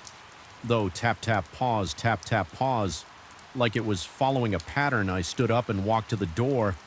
I aimed my flashlight into the trees. I didn't see anything. I tried to shake off the tension. I told myself it was probably a branch knocking against the cabin in the breeze, but there was no wind. The air was still and I felt a light sweat on my forehead. Eventually I went back to my notes, though my focus wasn't great. The tapping stopped for a while, so I finished writing down everything I remembered. The shape of certain plants, the rough location where I spotted unusual bird tracks and a possible nest in the hollow of a large oak. After that, I heated a Sea-Quick meal over my portable stove. The smell of canned stew filled the tiny space I ate. Fast cleaned the pot and stuffed my trash away so I wouldn't attract animals. Then I closed the door, propped a piece of broken chair against it, and turned off the lantern to save fuel. I climbed into my sleeping bag and shut my eyes. I thought I'd drift off immediately because I was exhausted. Instead, I lay there listening to every tiny sound. The walls creaked now and then, and the floor squeaked. If I shifted my weight at some point, I must have dozed because I jolted awake after hearing a loud bang against the outside wall. My heart pounded and I sat up. I felt a rush of cold sweat. I listened at first. There was silence. Then I heard another thump, like someone hitting the wall with an open palm. It was slow but forceful enough to make the boards vibrate. I grabbed my flashlight and unzipped the sleeping bag. My mouth was dry. My palms felt damp. I tried to move quietly toward the window, but the floor creaked under my feet. I paused and waited. The noise stopped. I AED'd my flashlight outside. Nothing moved. The darkness between the trees felt thick. I forced myself to breathe slower. I tried not to panic. I reminded myself that this could be an animal investigating the cabin. Maybe a bear had brushed against the wall, but deep down I felt that it was something else. I stood there for several minutes just listening. My stomach tightened every time I thought I heard a shuffle or a branch crack. Eventually, I backed away from the window and sat down on the edge of the cot. I kept the flashlight aimed at the doorway. My mind raced with thoughts about what could be out there. I didn't have any firearms with me, just a hunting knife. That knife was in my pack, so I reached in, grabbed it, and held it close. Some time passed without any more loud bangs. My eyelids felt heavy, and I decided to lie down again. Keeping the flashlight in one hand and the knife close by my heartbeat slowed a bit, and I managed to drift off. That's when the dream started. In the dream, I was still inside the cabin, lying on the sea. I heard whispering from underneath the floorboards. It was a muffled voice that seemed to call my name. I tried to get up, but my body wouldn't move. Then I saw a shape standing by the window. I couldn't see details, only a dark outline of a figure that seemed to tilt its head from side to side. The whispering grew louder, and I felt my pulse thudding in my ears. Then the shape knocked on the wooden frame. One slow knock, then another when I tried to scream. No sound came out. I woke up gasping. My mouth was open, and I was covered in sweat. The lantern light was off, and everything was pitch black. I fumbled for my flashlight, found it, and turned it on. The room looked the same as before, except I saw that the door was slightly open. The piece of broken chair I'd wedged against it had shifted. I didn't remember hearing the door move. I jumped up and shut it again. Trying not to think about that dream, maybe I had opened it in my sleep. Maybe I forgot to secure it properly. I didn't see footprints or signs of anyone. I lay down again, but I couldn't sleep. I kept imagining that shape from my dream. I heard soft noises outside, like something brushing against the walls. Sometimes I heard a faint tapping again. It wasn't as loud as before, but it was definitely there when morning finally came. I felt relief. The gray light slipped through the broken windows. Birds started chirping outside, and the forest stirred with daytime life. I got up and stretched my back, ached from the stiff cot. I stepped outside to get some fresh air. The clearing looked calm, with a light mist drifting between the trees. I walked around the cabin to check for any signs of damage on the far wall. I noticed fresh scratches on the wood. They were thin, spaced out in a pattern I couldn't identify. They didn't look like claw marks from a typical animal. They looked more deliberate, arranged in short horizontal lines. I reached out and ran my fingers across them. The wood had small splinters around the scratches, and they felt relatively new. I felt uneasy, but I tried to focus on my work. I grabbed my field bag and decided to spend the day exploring the nearby area looking for the species I came here to find. The day itself went normally. I walked through dense areas, noted bird calls, took pictures of strange fungi, and even found some small insects that looked promising. I collected a few specimens in sealed containers, labeled them, and marked the coordinates in my notebook. I didn't hear or see anything unusual during the day. By late afternoon, I headed back to the cabin. Part of me wanted to pack up and leave, but I also felt stubborn. I had come a long way, and I didn't want to lose a night's rest trying to trek out in the dark. Besides, I kept telling myself that maybe the noises were just animals being curious. I told myself I could handle it. I reached the clearing again. The cabin looked the same, except the door was open a crack. I know I had closed it that morning. My gut tightened, but I forced myself to check inside. My flashlight illuminated the interior, and nothing seemed missing, or moved. My sleeping bag and backpack were where I left them. The only difference was the door. I shrugged it off as a loose hinge that let the door swing open before nightfall. I decided to secure the place more thoroughly. I tied a rope across the door and hammered in a small makeshift hook so it couldn't swing open by itself. I also placed a few empty tin cans near the windows, so if something tried to climb in, I'd hear the cans fall. This time, I stayed awake later, writing notes and reviewing the day's findings. I ate another quick meal, then decided to read a bit from a field guide on local bird species. I kept the lantern on a low flame around midnight. I heard scratching on the wall again. At first, I froze, staring at the spot where the sound came from.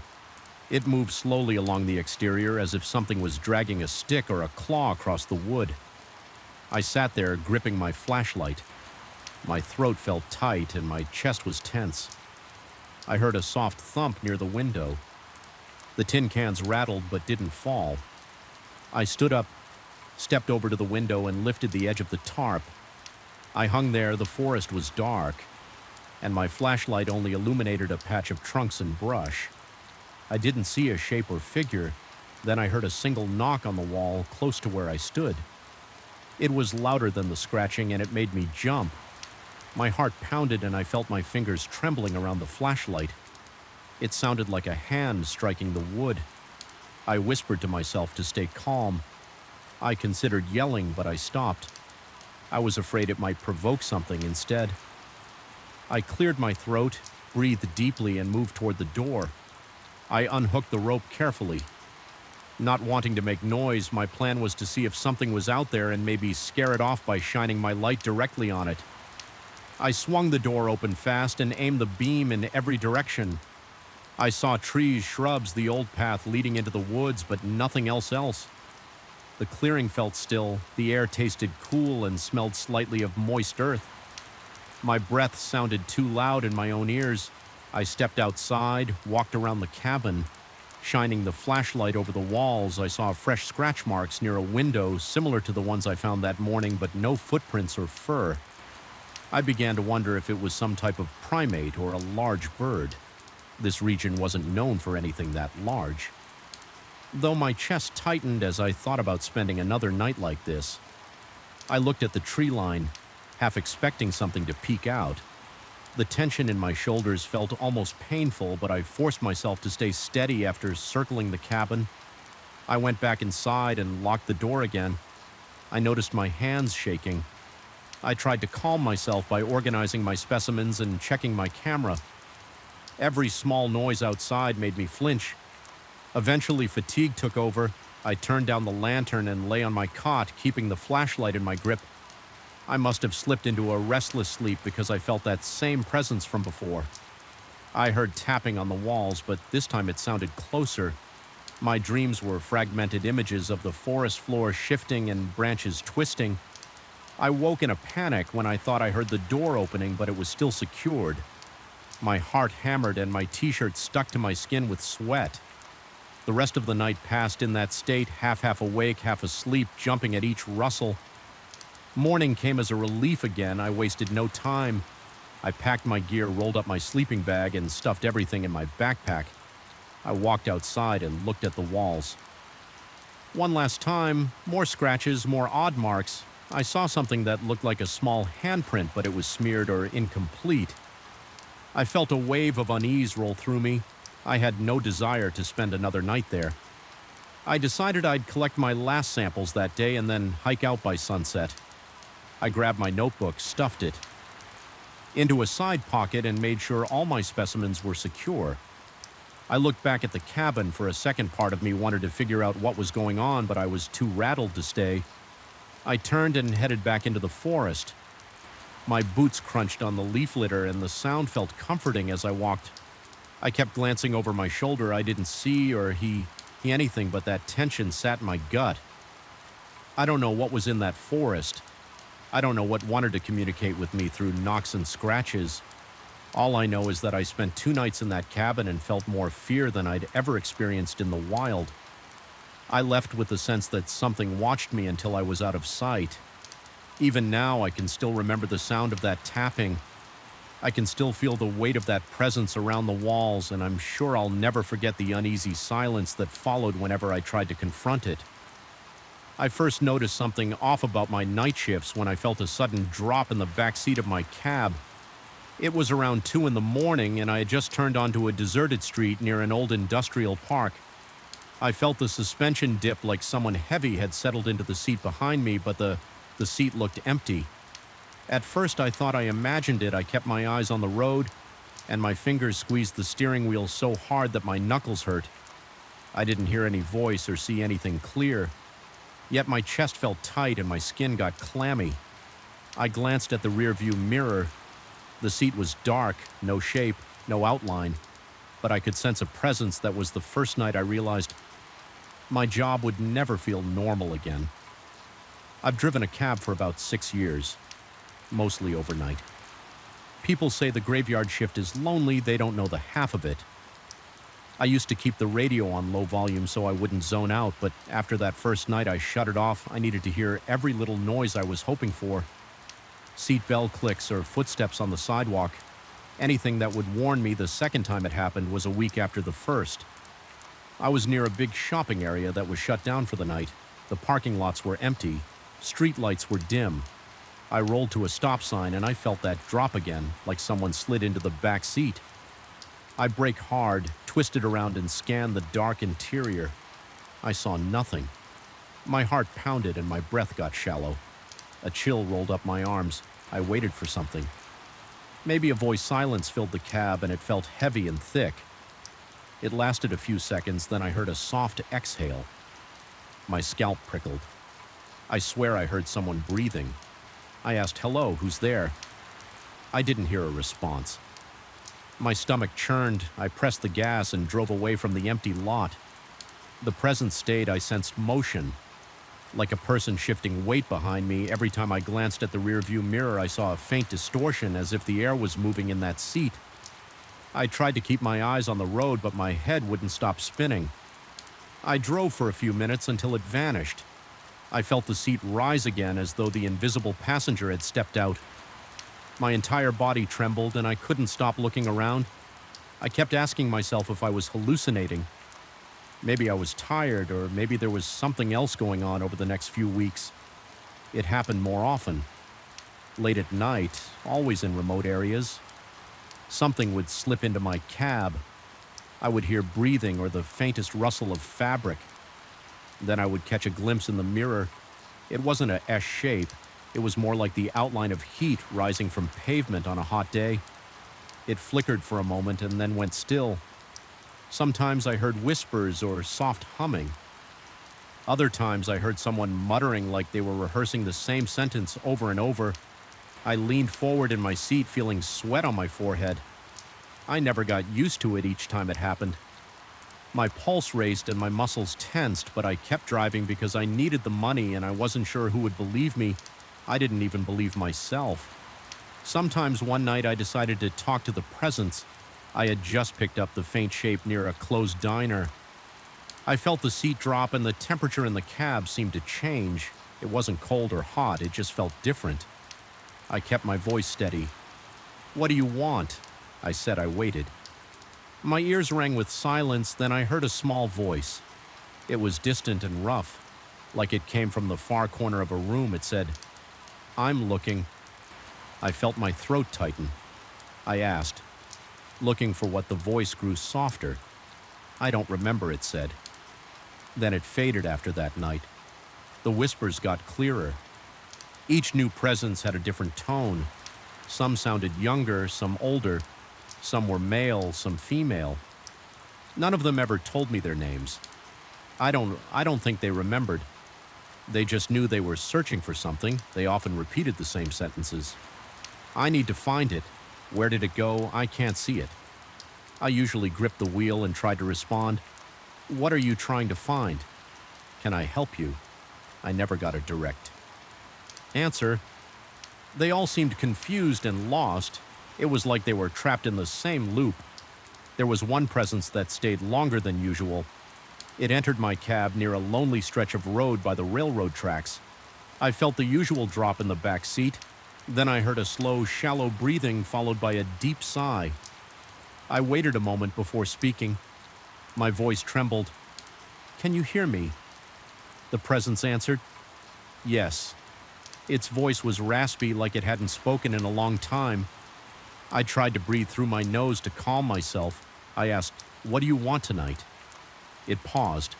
I heard another sigh. "I want to feel normal." It said. My arms tensed. My chest felt heavy. "What do you mean by normal?" I said. The presence let out another sigh. "I don't remember how things felt. I need to keep moving. I can't stop." I heard rustling as if it was shifting closer to my seat. My hand shook on the steering wheel. I asked, "Where do you want me to take you?" The presence replied, "Anywhere. Just keep driving." So I drove. I passed the empty factories. I passed silent gas stations with flickering lights. My mind raced with questions, but I pushed them aside. I listened to the presence's breathing and tried not to panic. After about 10 minutes, the presence spoke again. I used to have a place. It said there was a corner near a window. It smelled like coffee. The air was warm. I remember music in the background ground. Its voice sounded so distant, like it was forcing out the words through a blocked passage. I wanted to ask more, but the presence fell silent. A few minutes later, the seat rose. The invisible passenger was gone. I heard a faint pop like air leaving a balloon. Then I realized my own breath was shaky and my mouth felt dry. I pulled over at a convenience store to catch my breath. I sat in the driver's seat and stared at the empty back seat. It looked normal. Nothing was out of place. My arms were covered in goosebumps, and I noticed my hands had sweat on them. Night after night, the pattern continued. Sometimes I had 3 or 4 rides with invisible passengers in a single shift. Other times I went 2 or 3 nights without one, but they always came back. They were all restless and uncertain. They all seemed desperate for something they couldn't define. I tried adjusting my routes, picking up real passengers in busier parts of town, but eventually I'd have to drive through a quiet stretch. That was when it happened. That was when the seat dipped and I heard breathing or whispers a few times. I thought I saw a faint glow in the corner of my eye. It never lasted long. I tried to keep calm, but my body reacted every time my muscles clenched, and I got a metallic taste in my mouth. I had trouble sleeping during the day because I couldn't shake the feeling that something was watching me. One evening around 3 in the morning, I was driving through an older neighborhood with narrow streets. The streetlights were spaced far apart. The houses all seemed dark. I cruised along, my eyes flicking to the rearview mirror every few seconds. My heart was pounding. Even though I didn't see anything, then I heard a voice behind me loud enough to make me jump. It said, "Please turn right." I jerked the wheel slightly before I caught myself. My pulse skyrocketed. I swallowed hard. "Who are you?" I asked. The voice didn't respond. It just repeated, "Please turn right." So I turned right onto another dark street with tall hedges on both sides. The passenger whispered again, "Go straight." I drove slowly and I could barely see anything ahead. My headlights lit up old asphalt and patches of weeds. The voice said, "Stop here." I hit the brakes. The engine hummed. My hands shook. I could hear my own breathing. The seat behind me sank a little more, like someone was leaning forward. Then I felt a soft touch on my shoulder. It was light and cold. My heart felt like it was beating out of my chest. I heard the voice again, very close to my ear. "I don't see it here." It said there was a slight tremor in its tone, like sadness or frustration. I tried to speak, but my throat felt tight. "What are you looking for?" I managed to say. The voice paused. I heard faint breathing. Then it whispered, "I don't know." I sat frozen. My eyes locked on the empty street ahead. The seat behind me shifted and the presence vanished. The cold touch disappeared from my shoulder. My body felt stiff and a wave of nausea hit me. I took a few moments to compose myself before driving away at times. The invisible passengers shared small details from whatever existence they remembered. A few of them mentioned a house with blue walls or a living room with an old sofa.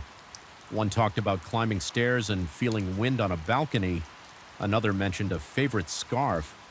They never explained why they were in my cab. They didn't talk about family or friends or any real event. They just seemed stuck in their search. I could hear the desperation in their voices.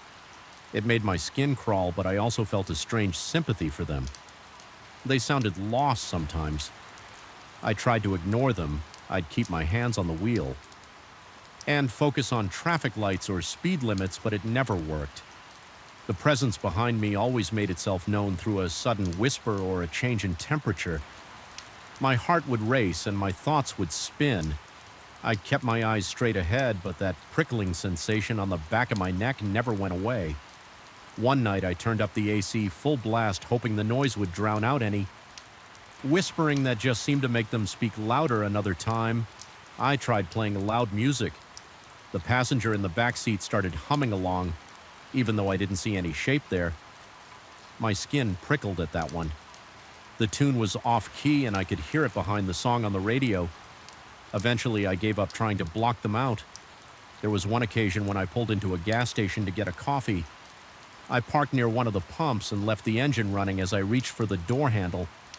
I felt a sudden cold blast from the back seat. I froze. I heard a rough voice that said, "Don't leave me alone." I yanked my hand away from the handle. The voice repeated itself, sounding panicked. This time my chest felt like it was tightening and I realized I was holding my breath. "I'm just getting coffee," I said, feeling foolish for talking to an empty seat. The voice repeated, "Don't leave me alone." It sounded trapped, like it was caught in some loop. I felt sorry for it, but I also felt my stomach twist T in knots. I stayed in the car. I waited for a minute or two, but the presence didn't speak again. Then the seat felt normal and the air changed. I got out quickly, looking around in case someone was watching me talk to myself. Nobody was there. The station was nearly empty. My legs felt wobbly as I walked inside and poured coffee into a foam cup. My hands shook and I spilled some coffee on the counter. The clerk gave me a strange look, but I just wiped it up and paid. That night I drove home at dawn. The sky turned gray and I could see the normal world waking up. It always felt jarring. I parked my car in my building's lot and sat there. The street was quiet, I was exhausted, and my mind buzzed with all the voices I'd heard over the past few weeks. My body felt stiff and wired at the same time. I stared at the backseat part of me, expected to see a faint outline or hear a whisper. It stayed silent. Eventually, I climbed out and locked the doors. I felt relieved to be away from the cab every time I get in the driver's seat. At night, I brace myself, my mouth goes dry, and my palms sweat. I wonder which passenger will show up. Will it be the one who breathes hard and mutters about losing something under a couch, or the one who asks me to stop in random spots for no reason, or maybe a new one with a different voice and a different secret? I don't know why they come to me. Sometimes I think they see me as a guide, but I'm just a guy trying to make a living. I can't help them, and they never explain their situation in detail. They all repeat the same pattern, searching for something. Not sure what stuck in confusion. A few nights ago, I decided to ask direct questions. "Why do you come to my taxi?" I said to a presence that had just settled in the back seat. It was silent for a moment, then it spoke in a quiet voice, almost a whisper. "I see a light." It said. I frowned. What light? I asked, it just repeated a light. Then grew quiet. I kept driving and the presence faded away. After about 5 minutes, it didn't clarify anything, but the mention of a light made me wonder if there was something about me or my cab that drew them in. That line of thought made me uneasy, so I tried to push it out of my head. The weird thing is that none of these passengers never harmed me. They left me shaken but not hurt. They just seemed desperate. They were stuck in some loop, repeating their searches and their confusion. I thought about calling a paranormal investigator or maybe a priest, but I'm not the religious type. Also, I couldn't prove any of this. I didn't have a camera that showed them any recording. I just picked up static or faint wind sounds. So I keep driving. I keep picking up my real fares. Then in between, I pick up these invisible fares that come out of nowhere. I wonder if one day I'll finally learn what they're missing. But so far, they never find what they want tonight. I'm sitting in my cab near the airport waiting for a call. The radio is off. I'm listening to the rumble of jets in the distance. My chest is tight, my eyes are tired, and my stomach aches from too much coffee. I'm still looking in the rearview mirror every minute or so. The seat is EMP right now, but I know that could change at any moment. I feel a slight shift in the air and I hold my breath. I wait, nothing happens. I exhale. This is my life now. I drive my taxi through the darkness, picking up real passengers and invisible ones. The invisible ones climb in silently, whisper their half-remembered stories, and leave with no warning. They're stuck searching, and I'm stuck listening. I can't see them, but I know they're there. That's the only truth I have. I start.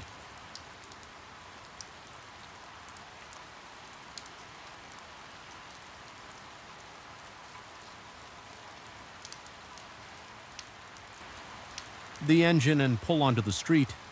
It's another night on the job, and I can't stop wondering if the next turn will bring another drop in the back seat, another voice, another round of questions that never have an answer. I arrived at the old mansion on a Monday afternoon. The caretaker led me through a narrow hallway and unlocked a set of heavy double doors. He explained that my job was simple: catalog the books in the neglected library and leave everything in good order.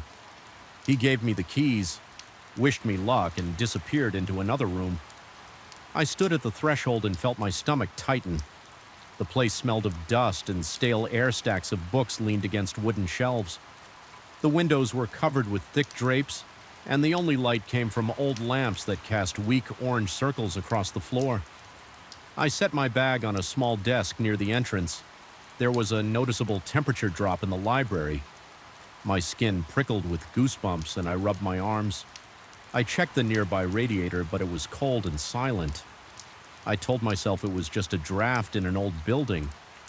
I turned on a few table lamps and took a quick look around the shelves stretched from one end of the room to the other, with small aisles in between. Many books looked ancient, their bindings cracked or covered in dust. Some had titles in languages I didn't recognize, others had no titles at all. I started my first round that night, taking notes with a pencil and a notepad. I wanted to create a quick inventory of what I was dealing with before starting any detailed catalog. As I walked between the shelves, I heard a slight rustling sound behind me. I turned quickly, but I didn't see anything. My muscles felt tense. I told myself it was my imagination. I continued writing down what I saw. Old encyclopedias, journals, some thick volumes on local history, a few on obscure topics. The air felt still, there was no wind. The only noise was the faint scratching of my pencil against paper. After about an hour, I headed back to the desk and placed my notes in a neat stack. I now noticed that one of the tall shelves near the far wall had a slight tilt, like it was leaning forward. I made a mental note to check it later. My eyes burned a little from the low light, so I decided to bring a stronger flashlight. The next day, the caretaker had given me free rein to work at any hour, but I felt more comfortable working at night. For some reason, it seemed quieter, and I liked the idea of focusing on my task without interruptions. That first night, nothing obvious happened aside from a few odd noises. I went home with a mild headache. I thought it might be the dust or the strain on my eyes. I returned the next night with a thermos of coffee, a larger flashlight, and a small duster to clear off the worst of the dirt. Once again, I unlocked the library doors and stepped inside. The lamps were off, so I turned on the ones near the entrance. A strange feeling settled in my stomach. The silence was overwhelming, and I realized I was holding my breath. I walked to the same desk and noticed something out of place. A small piece of paper lay on top of my notes. My notes were exactly as I had left them, except for the addition of this paper. It had a few strange symbols scrolled on it. They didn't look like proper letters, more like quick scratches with a pen. I held it up to the light, but I couldn't make sense of it. I felt a slight tremor in my hands. I placed the paper in my bag, thinking maybe the caretaker had left me a message or something, but why would he leave random symbols? I tried to shrug it off and continued my catalog work. I dusted the spines of a few large volumes and opened one. At random, it contained diagrams of unfamiliar shapes, and the text was in a language I didn't read. The pages felt thick and rough, like handmade parchment. There were no publishing details, no author names. I wrote down its location and closed it. I heard a quiet thump to my left. My heartbeat sped up, and I moved the flashlight beam in that direction. I saw a hardcover book lying on the floor. It must have fallen from the shelf. I walked over, picked it up, and placed it back on the shelf. The label on the spine was faded, so I couldn't read the title. I kept working for a few more hours. Every so often, I paused and listened. The silence felt heavier than before. My ears started picking up every tiny sound. My own breathing, the gentle hum from the lamp, the creak of the floorboards. I felt a slight pressure at my temples. When I finished that night, I locked up and went home on the walk back. I kept replaying the moment I found the paper. I couldn't explain it, and it made me uneasy. On the third night, I decided to be more systematic. I planned to finish the inventory of the main shelves.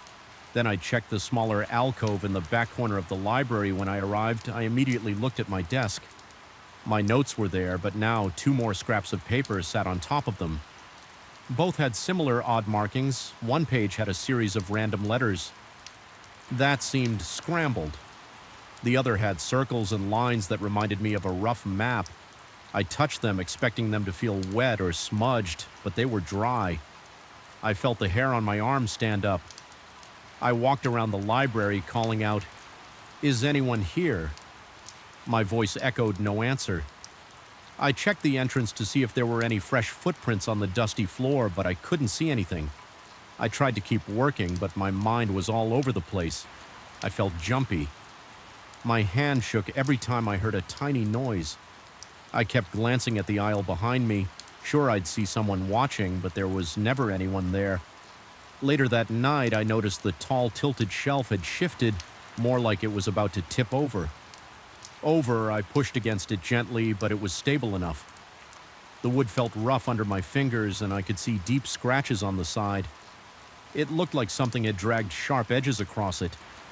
I felt a lump in my throat when I saw those marks. My chest felt tight, and I forced myself to breathe slowly. I stayed longer than usual that evening. Trying to push through my nerves, I told myself it was just an old building, maybe with some hidden draft or unsteady foundation. Around midnight, I started hearing a quiet scraping sound. I aimed my flashlight around the aisles. Nothing moved. I followed the sound to an old wooden table in the back. The table was empty except for a thick layer of dust. The noise stopped when I got close. My heart thumped in my chest and a light sweat broke out on my forehead. I realized my eyes were sore and my neck felt stiff. I closed up for the night, locked the doors, and hurried away from the mansion. My shoulders felt tense. The whole drive home, I kept checking my rearview mirror. Though I didn't see anything unusual, I had trouble sleeping and woke up several times. My mind kept returning to those scraps of paper on the fourth night I arrived, determined to figure out what was happening. I brought a tape recorder in case I picked up any strange sounds. I also brought a small camera. I wasn't sure if it was allowed, but I figured no one would care. I unlocked the library doors and felt a chill run across my face. The air felt colder than usual. I placed the recorder on the main desk and pressed record. Then I walked around with the camera, taking photos of the shelves and tables. My hands were unsteady, so some shots came out blurry while I took photos. I heard a rustle near the far corner. I froze. Listening, it sounded like pages turning.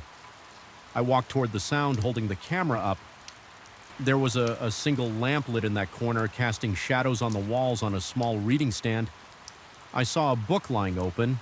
Its pages were blank, which seemed odd. I flipped the pages, but they were all empty. Then I heard a whisper. I couldn't tell where it came from. It was like the air itself carried a faint hiss. My spine tingled and I broke out in goosebumps.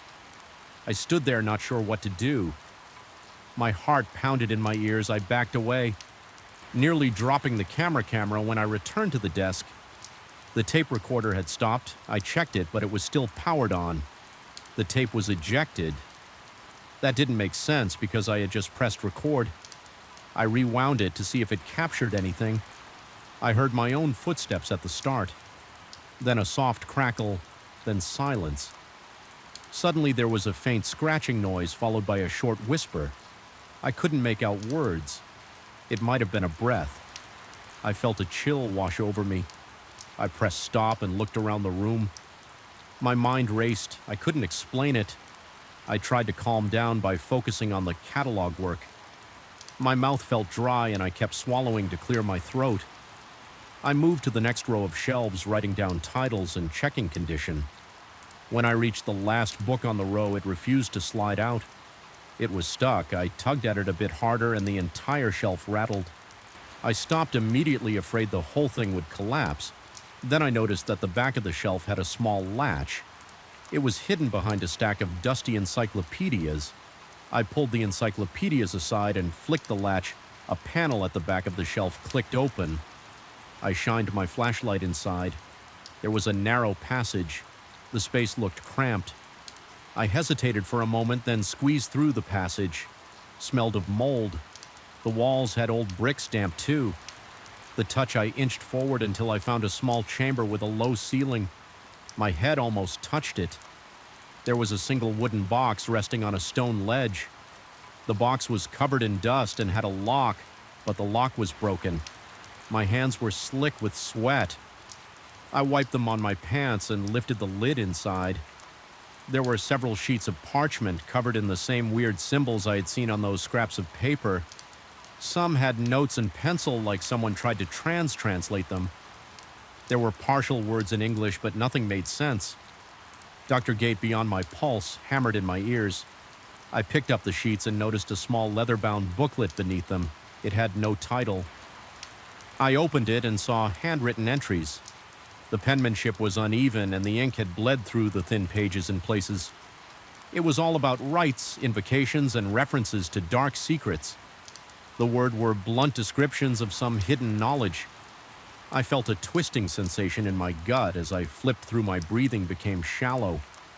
My head felt light and my skin tingled with anxiety. I slid everything back into the box and closed the lid. My mind buzzed with questions. Was this the forbidden knowledge? The caretaker mentioned in passing. I remembered him telling me that the mansion had a long, complicated history and that some things were better left untouched. I felt a surge of panic and an odd curiosity. Part of me wanted to take the box and study everything in a bright open room. Another part of me wanted to shove it all back and pretend I never saw it. My heart pounded and I felt sweat trickle down my back. I carried the box out of the passage, set it on a nearby table, and took a few photos with my camera. My hands were shaking and I didn't know if the photos would turn out. Then I heard movement near the end entrance to the library. It sounded like footsteps on the wooden floor. I turned off my flashlight and stood still. My breathing sounded too loud in my ears. I strained to hear anything else. The footsteps stopped. My heart throbbed in my chest and my muscles felt tight. I forced myself to move back toward the desk. When I reached it, I realized the light from the lamps had dimmed, like someone had turned down the power. My eyes struggled to adjust. I looked at my notes and they were in disarray. Some pages were scattered across the floor. My pencil was snapped in half on the desk. The tension in my neck was almost painful. My stomach felt cramped and I felt a wave of dizziness. I reached for a bottle of water in my bag and took a few gulps. My throat was raw and the water tasted metallic on my tongue. I looked around again, then spoke out loud in a shaky voice. "I'm just here to do my job. I'm leaving soon." I felt stupid talking to an empty room, but I had the sense that something heard me. The oppressive silence returned. I could hear my heartbeat in my ears. My legs felt weak and my hands twitched at my sides. I gathered my scattered notes, stuffing them into my bag without bothering to organize them. I grabbed the camera, the tape recorder, and the box from the hidden passage. I didn't want to leave it behind, although I had no idea what to do with it. I stepped toward the library doors and heard a distant scraping sound like nails dragging on wood. It made my skin crawl and I picked up my pace when I reached the doors. I fumbled with the keys for a moment. The doors were stuck. My pulse pounded in my temples and I pulled hard. Finally, they gave way with a sudden jerk. I stepped out into the hallway and shut the doors behind me. My shoulders relaxed slightly and I let out a long breath. I locked the doors and hurried toward the main entrance of the mansion. I didn't stop to check if the caretaker was around. I just wanted to get out. I reached my car, sat inside for a minute, and tried to settle my breathing. My hands were clenched on the steering wheel and my forehead was damp with sweat. My chest felt tight and I kept thinking about those scraps of paper and the weird book. My mind was buzzing with confusion and a growing fear. I started the engine, drove away, and didn't look back until I was several blocks from the property. Even then, I felt as if something was behind me watching. I still have the box. I haven't told anyone about it yet. I haven't returned to the library. The caretaker called once to ask how the catalog was going, and I said I needed a break because I was feeling sick. He didn't push me. He just said to let him know when I was ready to continue. I think he knows something, but he won't say. I keep the box locked in my closet at home. Sometimes I hear faint scratching from inside, like the pages are shifting around on their own. I can't explain it, but it makes my pulse jump every time. That's the truth of what happened in that old library. I don't know if I'll finish the job. I haven't found a logical explanation for the notes, the rearranged books, or the presence I sensed every night. The forbidden knowledge in that hidden passage scares me, but it also pulls at my curiosity.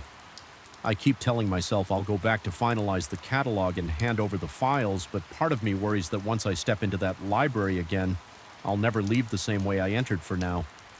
I'm staying away. The memory of that silence still makes my heart race. I still remember the jolt I felt when I first heard the whispers coming from that dark corner of the abandoned factory. It was around 2 in the morning. My shift had started at midnight, and the place was always dead quiet. By that time, there was no wind that night, no passing cars, and no other people on the property. The only noise I ever heard was my own breathing. But that night, there was something else. It caught me off guard, and the sound got inside my head before I could even process what it was. I work alone because this factory was shut down years ago. The company went bankrupt, and all the workers disappeared from the place. My boss got the contract to watch over it just to keep vandals out and make sure nobody stole the remaining equipment. People around town always said there was something off about the property. I never believed any of that. Until I started my rounds there, I figured it was just old talk from folks who wanted a good story to share at the bar. But after that night, I couldn't ignore it anymore. I remember standing in front of the main entrance, checking if the lock was secure. My flashlight beam cut through the darkness and lit up the rusty metal door. Everything seemed fine. Then I heard a soft murmur. It sounded like someone talking, but the words weren't clear. I froze for a second. I turned my head, trying to pick up the direction of the noise, but it vanished as soon as I moved. I told myself it was my imagination. I had done the same routine hundreds of times without trouble. I went back to making my rounds, but a tight feeling settled in my stomach. I walked through the central aisle of the factory. The place was huge. Broken machines were scattered around, and the smell of old metal and damp concrete filled the air. My boots scraped against the floor, making small echoes in the open space. Normally, that echo comforts me because it's the only sign of life I have in there, but I noticed my footsteps sounded hollow, like something else was absorbing the noise. It was subtle, but it bothered me. I kept turning around to see if somebody was behind me when I got close to the far side of the building where an isolated storage galley stood. I heard faint whispers. Again, it came from the direction of that smaller warehouse that sits off to the side of the main structure. It's a building nobody uses. Not even for storage. The place looks older than the rest of the factory. The walls are grimy and the doors are warped from years of neglect. I always found it odd that it was still there. Normally, they would have demolished a useless structure to save on property taxes or something like that, but for some reason this old warehouse stayed. I tried to shrug off the noise, but curiosity got the better of me. My heart that in my chest as I walked over my flashlight. Caught a glimpse of something that looked like a faint shape slipping through the door. I stopped and stared. I had never seen anyone around the factory at that hour, and I've never noticed any sign of squatters. I felt a chill crawl up my neck, and I could hear my own pulse hammering in my ears. I moved closer, gripping my flashlight like a weapon. I raised it in front of me, not sure if I was about to confront a real person or something else. When I entered that small building, the air was different. It felt thick, like the atmosphere was pressing down on me. The light from my flashlight flickered a bit, which made me nervous. I changed the batteries before my shift, so there was no reason for it to act up. I forced myself to keep moving. I saw random debris on the floor, broken wood, scattered nails, and old metal scraps. The ceiling dripped in a few spots, creating a constant tap on the concrete. My boots felt heavier with each step, like I was dragging my feet through invisible resistance. I followed the corridor inside that building. It was narrow, and the walls had stains that looked darker than simple mold. My flashlight caught a glimpse of strange markings on those walls. They were shapes carved into the concrete, rough and uneven. They didn't look like gang tags or typical graffiti. They reminded me of old symbols you might see in a history book, but I didn't know what they meant. My stomach twisted into a knot when I realized they formed a pattern leading toward the back of the warehouse. Suddenly, I heard another whisper this time. I was sure it came from directly in front of me. It sounded like multiple voices speaking at once, but in the same hush tone. A cold sweat broke out on my forehead, and I felt goosebumps on my arms. My mouth went dry, and I tried to swallow, but it felt like my throat was constricted. I took a deep breath and forced myself to push forward. The last thing I wanted was to turn around and run, only to leave the door wide open for something to come out after me. I reached a large, empty room near the end of the corridor. The floor was covered in dust, and the ceiling had holes that let in small beams of moonlight. My flashlight began to flicker again, so I tapped it with my palm. The beam steadied for a moment, revealing a circle of old burnt candle stubs on the ground in the center of that circle. I saw a rough chalk drawing. It looked like more of those strange symbols, they all connected in a spiral. My hand started shaking, so I gripped the flashlight tighter to keep it steady. The temperature felt much colder than the rest of the building, like I had stepped inside a fridge. As I stood there, I noticed faint footprints in the dust around the circle. They looked recent, maybe a day or two. Old. The size was hard to determine, but they were definitely human. Footprints, or at least they appeared to be. My mind raced. Maybe some group broke in to do weird rituals. The thought alone made my skin crawl, but I told myself that was the logical explanation. People do strange things in abandoned places. I crouched down to get a closer look. I didn't touch anything, but I shone my flashlight on the drawings. The lines were shaky, like they were drawn by someone trembling or in a rush. The candle stubs were partially melted into the floor. Wax had formed uneven lumps around them. The smell in that space felt heavier, like stale incense mixed with rotting leaves.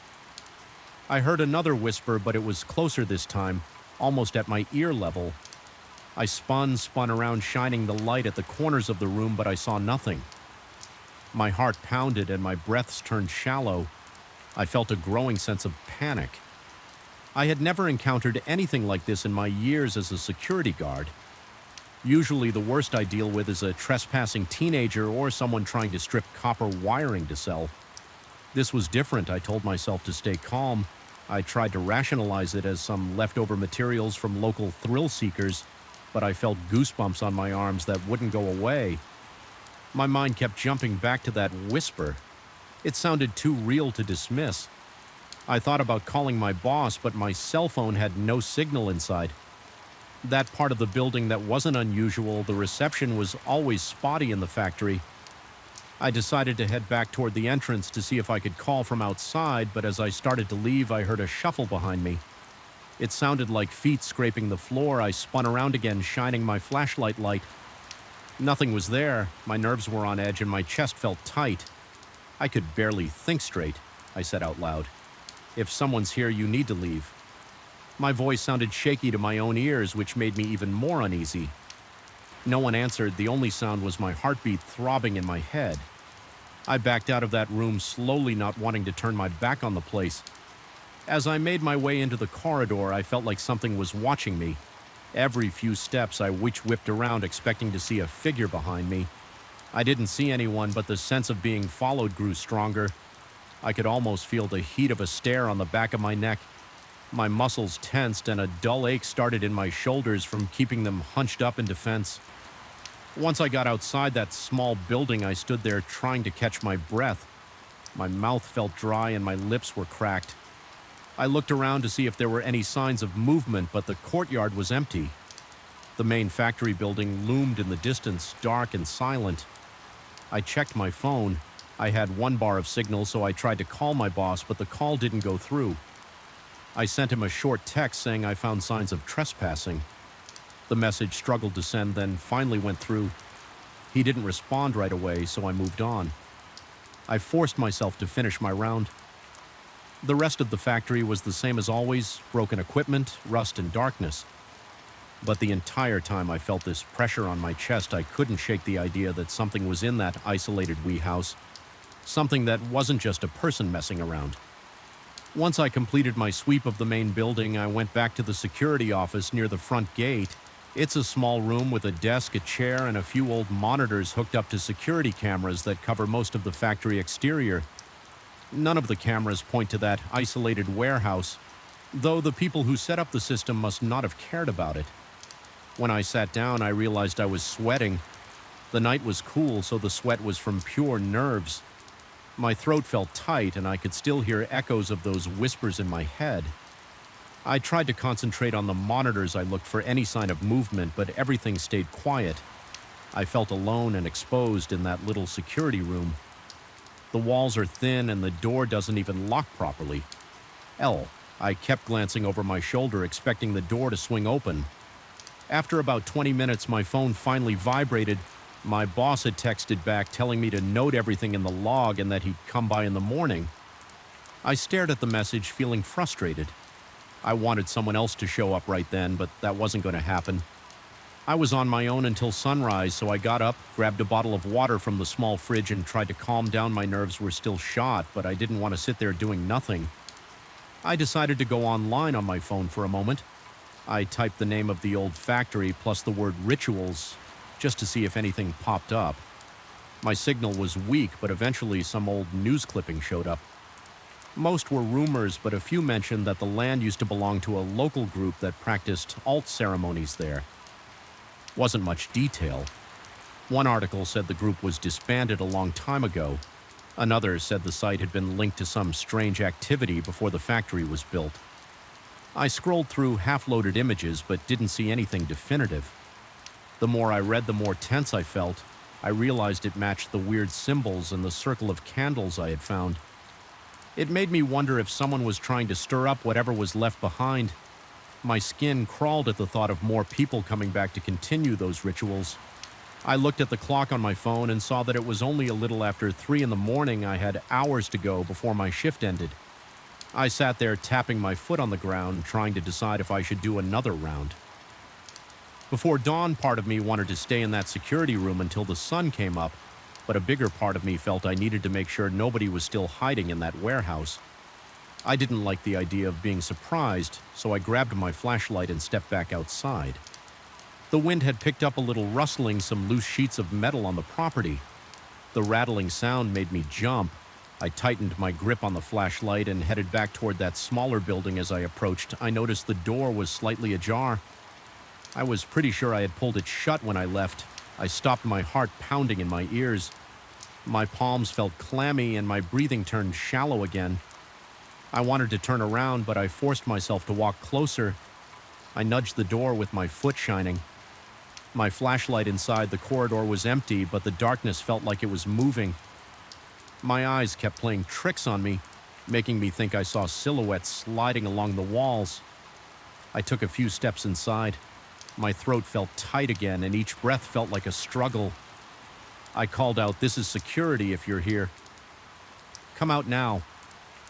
My voice echoed, but no one answered. I heard a dripping sound somewhere in the distance, probably water leaking.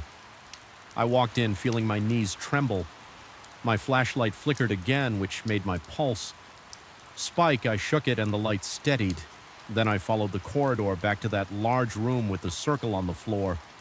The candle stubs were still there, but the footprints in the dust looked different. They seemed smudged, like someone had dragged their feet over them. I heard another soft whisper that echoed around the room. My stomach turned and I felt a wave of dizziness. I scanned the entire ire space with my flashlight, seeing only the walls and the floor. Nothing moved. My fingers were numb from clenching the flashlight too hard. I kept swallowing, trying to get some moisture in my throat, but my mouth stayed dry. I noticed a metal door at the far end of the room.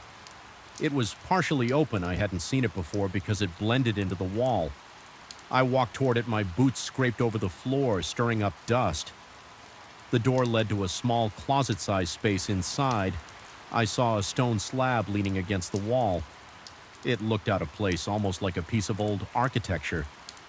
There were more symbols carved into it. I ran my fingers over the edges, feeling the rough texture. The whispers grew louder in my ears. Even though I couldn't see anything else in that cramped area, my legs felt like they were about to give out, so I stepped back into the larger room. At that point, I couldn't stay there any longer. The fear felt too intense. My body was screaming at me to get out. I left the building, making sure to close the door behind me. I hurried across the property back to the security office. Once I got inside, I locked the door as best I could. Even though the lock was flimsy, I sank into the chair, my hands shaking. I watched the monitors and listened to every small sound outside, bracing myself for more whispers. But the rest of the night passed without any more disturbances. When dawn finally broke, I felt some relief. The sunlight eased the tightness in my chest. I stayed in the security office until my boss arrived. When he walked in, I told him about what I found: the warehouse, the candles, the symbols, and the whispers. He gave me a skeptical look, then said he'd call some people to check it out. I could see he wasn't entirely convinced, but he saw how shaken I was. He said he believed I found something, though he wasn't sure what. I was just glad I made it through the night in one piece. I never forgot that feeling of standing in that cold, dark space, seeing those strange shapes on the walls. I still work as a guard, but I asked for a different location. After that, I couldn't keep going back to the same spot, hearing those voices at night, feeling the air press against my skin. I don't know what really happened there. Maybe it was just some local group pulling a weird prank, or maybe there's more to that old story about occult rituals on that land. Either way, I don't plan to find out, and that's the truth of what I went through. Plain and simple, no decorations, no embellishments. Just the raw account of the night that changed how I look at empty buildings. Forever. I still remember the quiet hum of the ventilation system on that first night when I realized something was wrong. I was standing in the middle of the empty lobby, my tie loose around my neck, looking at the elevator doors. The time was a little past midnight, and I felt a pressure in my chest that wasn't there before I didn't see anyone else. The security guard in the lobby had left for his usual rounds, and the cleaning staff had clocked out hours earlier.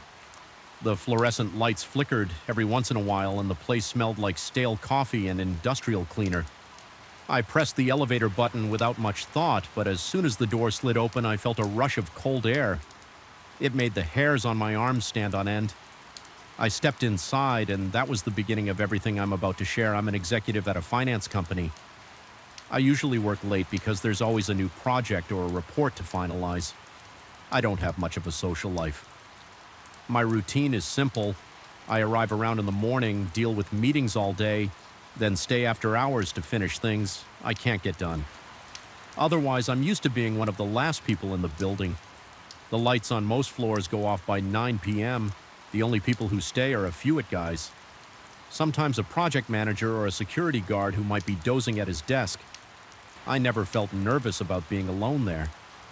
The building is tall, the hallways are usually silent at night, and I'm used to it. That changed around a week ago.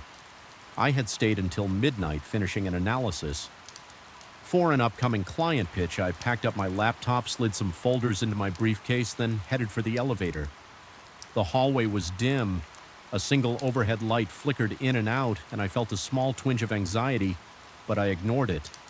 I got to the elevator and I saw that all the floor indicators above the doors were dark except for the number 35, which was my floor. That made sense because I was calling it from the 35th.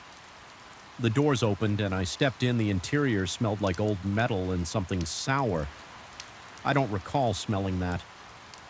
Before I pressed the button for the lobby and the doors closed, the elevator jerked once and then started moving down. I checked my watch and thought about what I might grab to eat on my way home.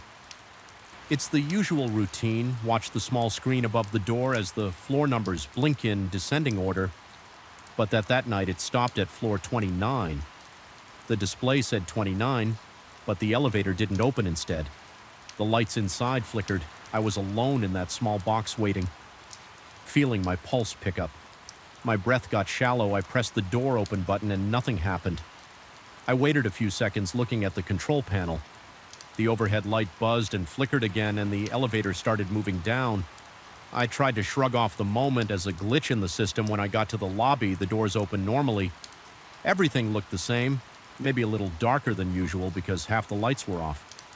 At that hour, I walked out and saw nobody around. The security desk was empty. A single lamp shone on the countertop, revealing a few logbooks and a half-eaten sandwich. I whispered a hello, expecting the guard to pop out from somewhere, but I heard nothing. I walked outside, got in my car, and drove home. Trying not to overthink the elevator stalling at floor 29, I convinced myself it was a random malfunction. The next night, I was in the office again until late. The hours went by fast. I remember stepping into the elevator again around the same time. This time, the panel above the door showed random numbers flickering. It would switch from 15 to 22 to 34 in a strange loop. I thought it was broken, so I hesitated before stepping in when the doors opened. There was that cold rush. Again, my arms tingled and I felt a tiny drop of sweat trickle down my temple. I told myself it was nothing, so I got in. I pressed the button for the lobby and waited. The elevator started moving, but the display showed no numbers. It was blank. I felt my heart beating harder, and I glanced around for a service phone inside the panel. I found the small door that usually hides the emergency phone, and I opened it. There was nothing inside, just an empty slot. I stood there, the overhead light flickering. The elevator slowed. My stomach tightened. I tried to guess what floor it would open on.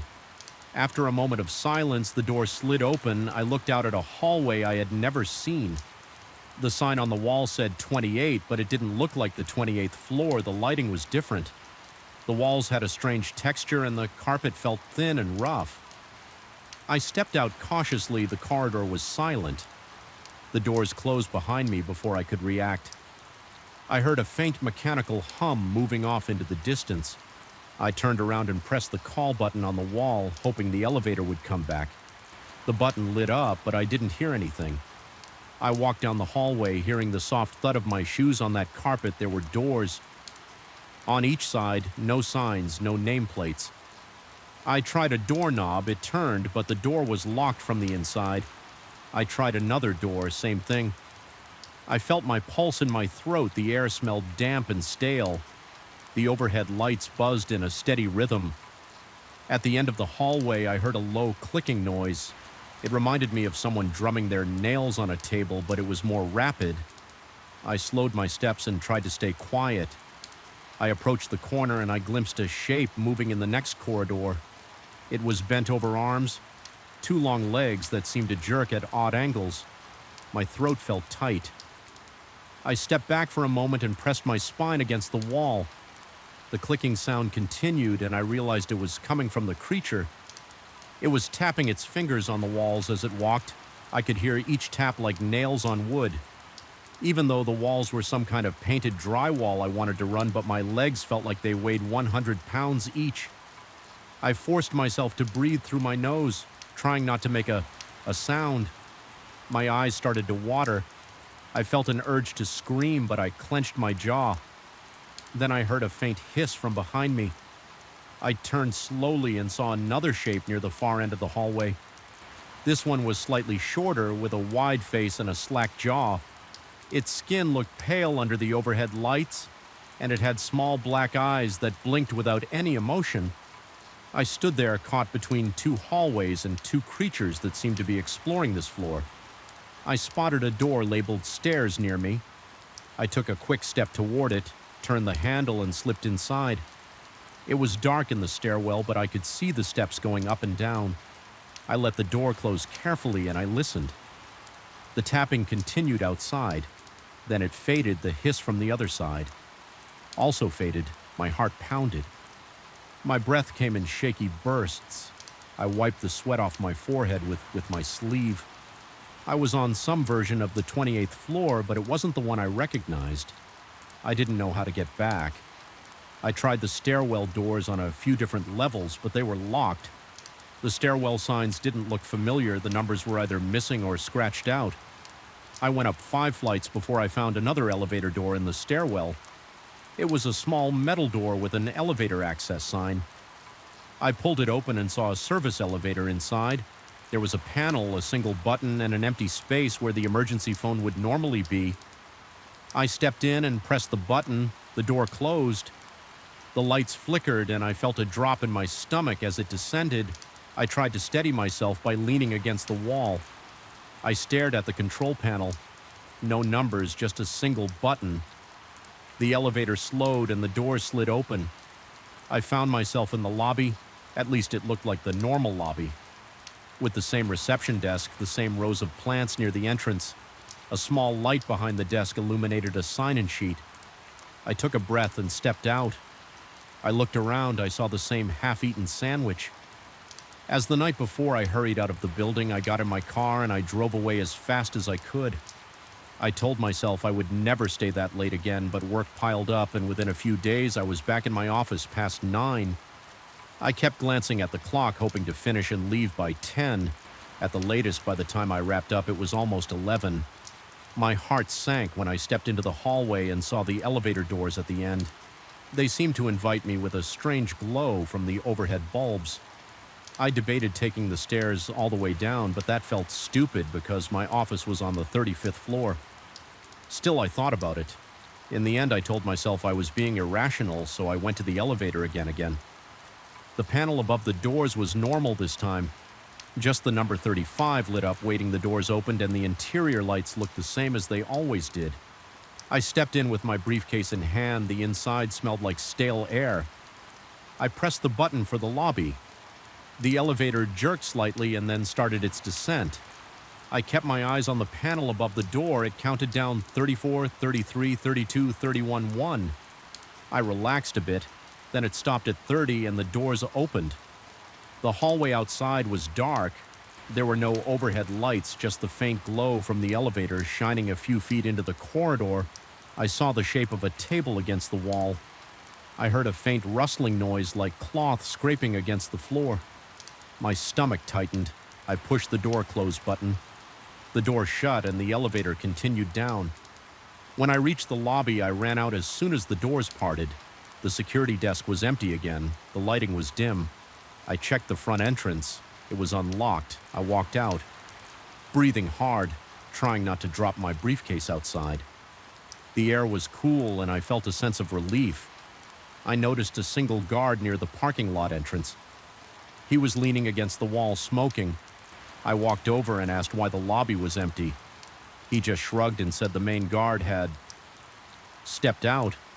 I didn't ask any more questions. I just left the next few nights.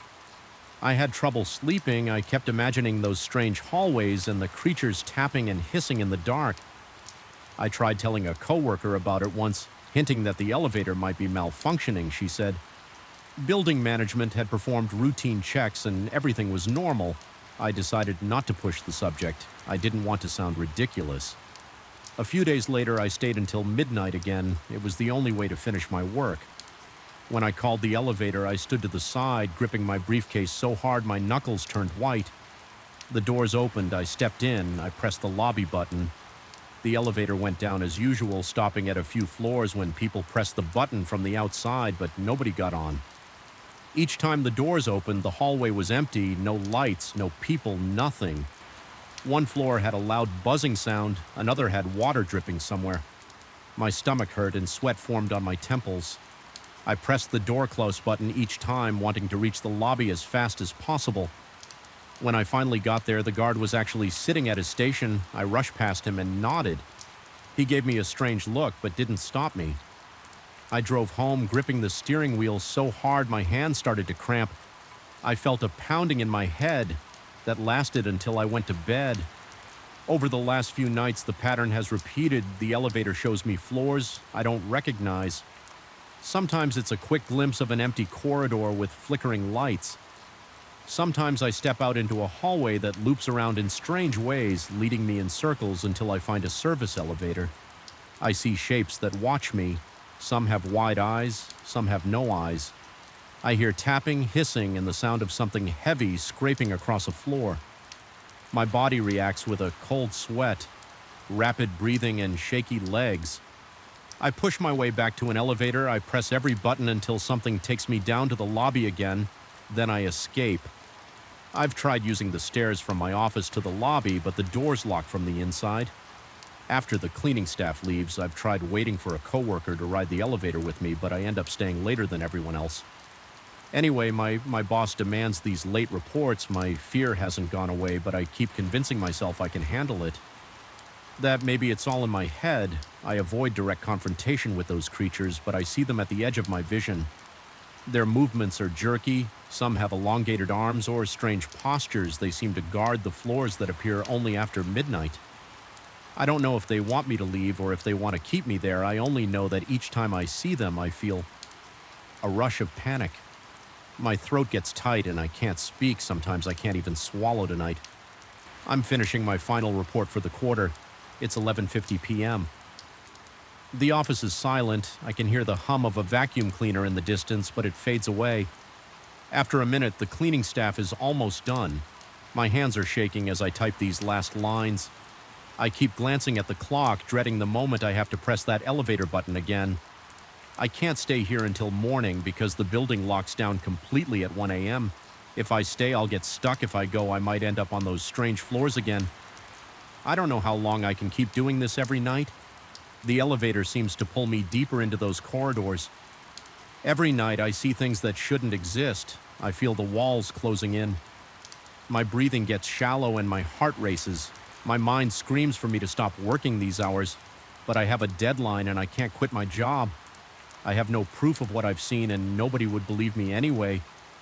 Yet every time I press that button, I wonder if I'll come back. Right now. I'm shutting down my computer. I'm putting my files in my briefcase.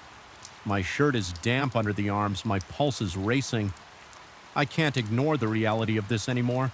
I have to leave. The elevator is waiting, and I need to hope it takes me where I want to go. I'm not sure what's going to happen. I just know that once the clock passes midnight, the building becomes something else, and I'm the one who's been foolish enough to explore it. I'm heading there now, listening to the echo of my footsteps in the hallway. My throat is tight and my skin feels cold. The elevator doors are in front of me, closed and silent. I reach out to press the button and my finger trembles. I feel that wave of dread washing over me again. It's time to see if I can make it back. I want to start by saying this. I never asked for a transfer to that lighthouse. I had no idea what I was getting into when I got on the boat that morning. The wind smelled like salt and decay, and the trip lasted longer than I expected. The boat's engine coughed the entire way, and the pilot barely said a word. He just pointed off to the distance whenever I asked about the island. When we finally arrived, all I saw was a narrow beach, a rocky slope, and the old tower. Rising on top of it, it didn't look inviting. The paint on. The lighthouse was chipped, and the iron railing around the top was covered in rust. The only person I met that day was the man who dropped off supplies. He nodded once, told me good luck, and then steered the boat around and left. I've never felt so alone. I'm here because my supervisor decided I could handle an isolated post. I've worked in lighthouses before, but never one so far from the mainland. The logbook said the place used to have 2 keepers, but budgets changed. They gave me a few boxes of canned food, some old radio equipment, and the promise that someone would come by every other week to restock me. I felt a knot of worry in my gut right away, but I kept telling myself it was just another job. I'm not a guy who panics easily. I'm used to quiet nights and the sound of waves against the rocks. But I had no idea what was waiting for me. Once the sun went down on my first day, I unpacked everything. I found a small bunk in a room near the bottom of the tower. The walls smelled damp. I heard the drip of water in the corner where a hairline crack LED in the humidity. I checked the generator behind the building. It ran on diesel. There were 2 barrels of fuel, both about half full. I tested the light upstairs. It took a bit, but it turned on and spun as expected. The lens was old and the rotation motor made a harsh grinding noise. I checked the radio. The speaker crackled, but I managed to receive a faint signal. So far, it was just another neglected lighthouse night came, and I decided to do a standard watch. I climbed the spiral stairs to the lantern room. The steps were steep, and my thighs burned by the time I got to the top. I switched on the light and sat on a stool behind the big glass lens. I could see the dark ocean surrounding the island. The beams swept across the water. Sometimes I saw small flecks of foam. Mostly, I just saw endless black. I tried to keep myself alert, but nothing happened for hours. The wind whistled outside, and the small windows rattled in their frames. It felt cold. Eventually, I decided to go down, grab something to eat, and try the radio again. The static was louder at night, but I heard no voices. No passing ships reached out, no distant stations. Just that crackle in my ears. I went to my bunk around midnight. I woke up 2 hours later to a strange light outside. My pulse started pounding, and I sat up straight. I saw a faint glow seeping through the small window in my room. It wasn't the beam of the lighthouse. This light flickered greenish-white, and it seemed to move. I felt a chill spar across my back as I realized it was coming from the beach below. I stood, grabbed a flashlight, and slid into my boots. The air in the lighthouse felt damp against my skin. I walked down the hallway and unlatched the door as soon as I stepped onto the rocky path. I noticed the wind had died. Everything felt still, except for that floating glow. Down by the water, I walked carefully toward the shore. I heard the waves lapping at the sand, and I tasted salt on my tongue. I got about 20 yards away from the water and aimed my flashlight in that moment. The greenish-white glow faded. The beach looked empty. I scanned the flashlight beam back and forth. Heart thumping, the sand looked flat and smooth, except for a few sets of footprints. At first I thought they were mine, but then I realized they were bigger spaced differently. My chest tightened. I moved the beam up and saw no one. The sky was overcast and the ocean had a dull sheen. The footprints led up the beach, headed toward the rocks near the lighthouse. I followed them for a while, feeling my palms sweat and my breathing go shallow. Suddenly, the prints just stopped at a patch of pebbles. There was no indication of where they went. The trail didn't curve and it didn't lead into the water. It ended as if whoever made them disappeared. I felt my stomach tense. I shone the light around but saw no movement.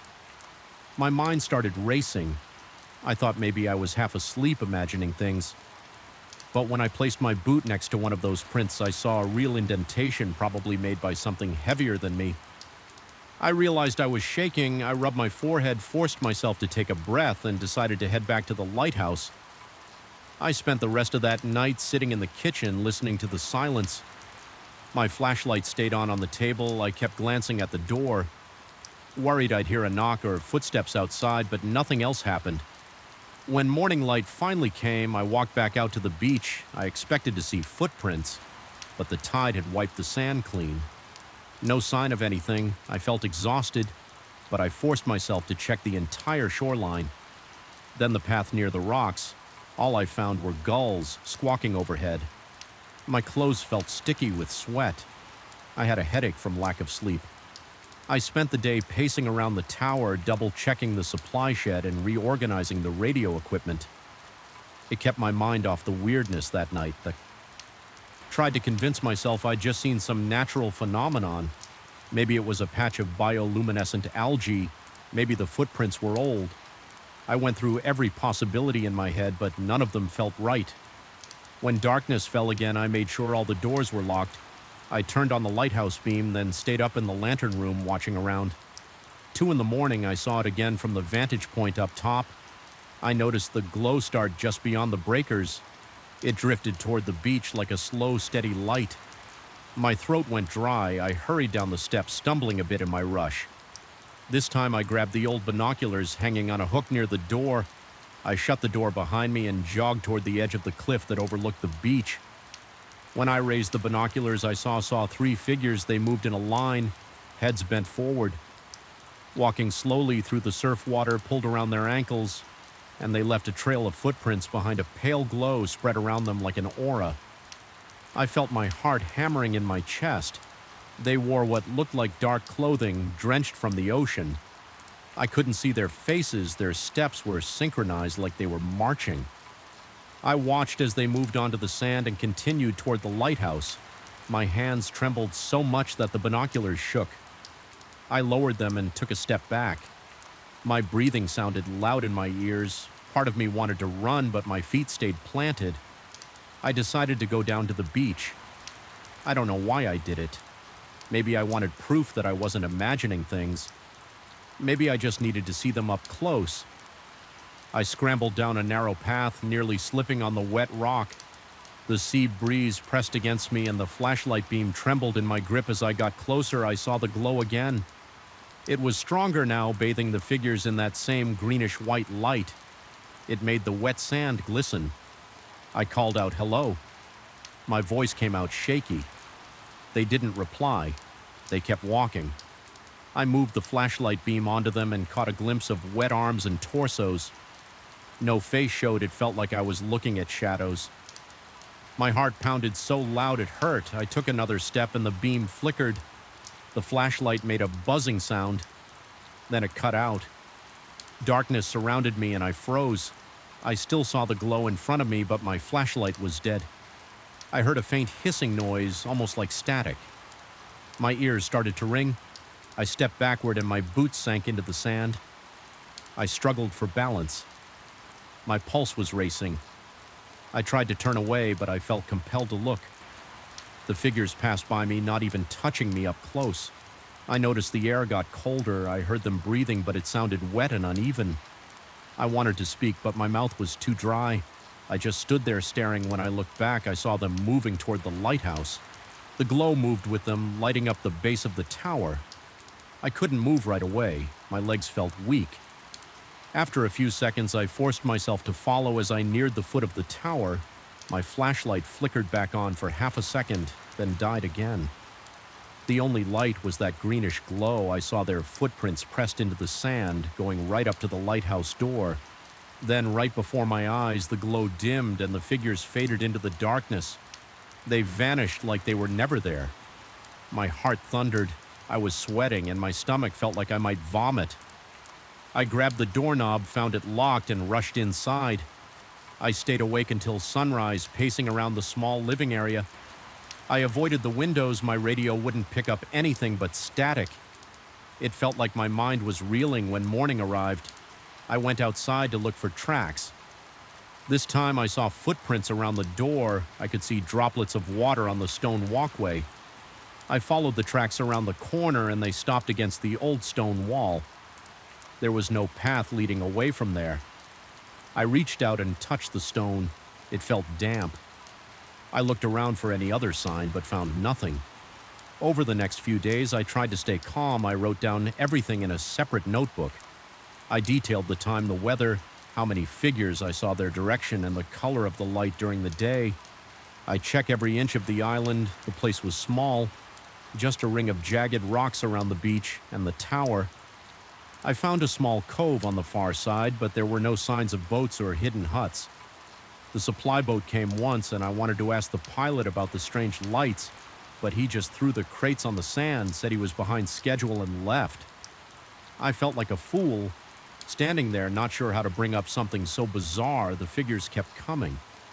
Some nights there were 2, some nights 3 or 4. They always appeared in that drifting glow somewhere beyond the breakers, then walked onto the sand, past the lighthouse, and vanished. Before dawn, sometimes I stayed locked inside and just listened. I heard soft footsteps outside, a faint sloshing of water, and that distant hissing static sound. My chest would tighten, my arms would prickle with goosebumps. I kept a flashlight handy, but it often flickered and lost power whenever the glow got near. I tried using extra batteries. I tried using the backup lamp from the supply locker. The effect was always the same. My technology seemed to fail when those figures were around. I started feeling physically exhausted.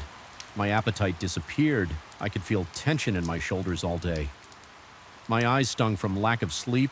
I'd doze off sometimes, then jerk awake, worried I'd hear something at the door one night. I felt bold enough to try taking photos. I found an old camera stashed in a drawer, a cheap digital one. The memory card was small, but it had some space left. I waited in the lantern room for the glow to appear, then rushed down to the shore. I snapped photos in quick succession, hoping one would come out. I saw the flash reflect off that eerie light, but the camera froze. It wouldn't let me view the image. Images the next day, I checked the card, and every shot looked corrupted, just static and streaks that sent a chill through my bones. I tried every rational explanation I could imagine. I wondered if it was some kind of trick, maybe smugglers with special gear, but I never found any contraband or hidden stash. I wondered if it was a weird reflection of the Lias beam, but the color was wrong and the figures left footprints behind.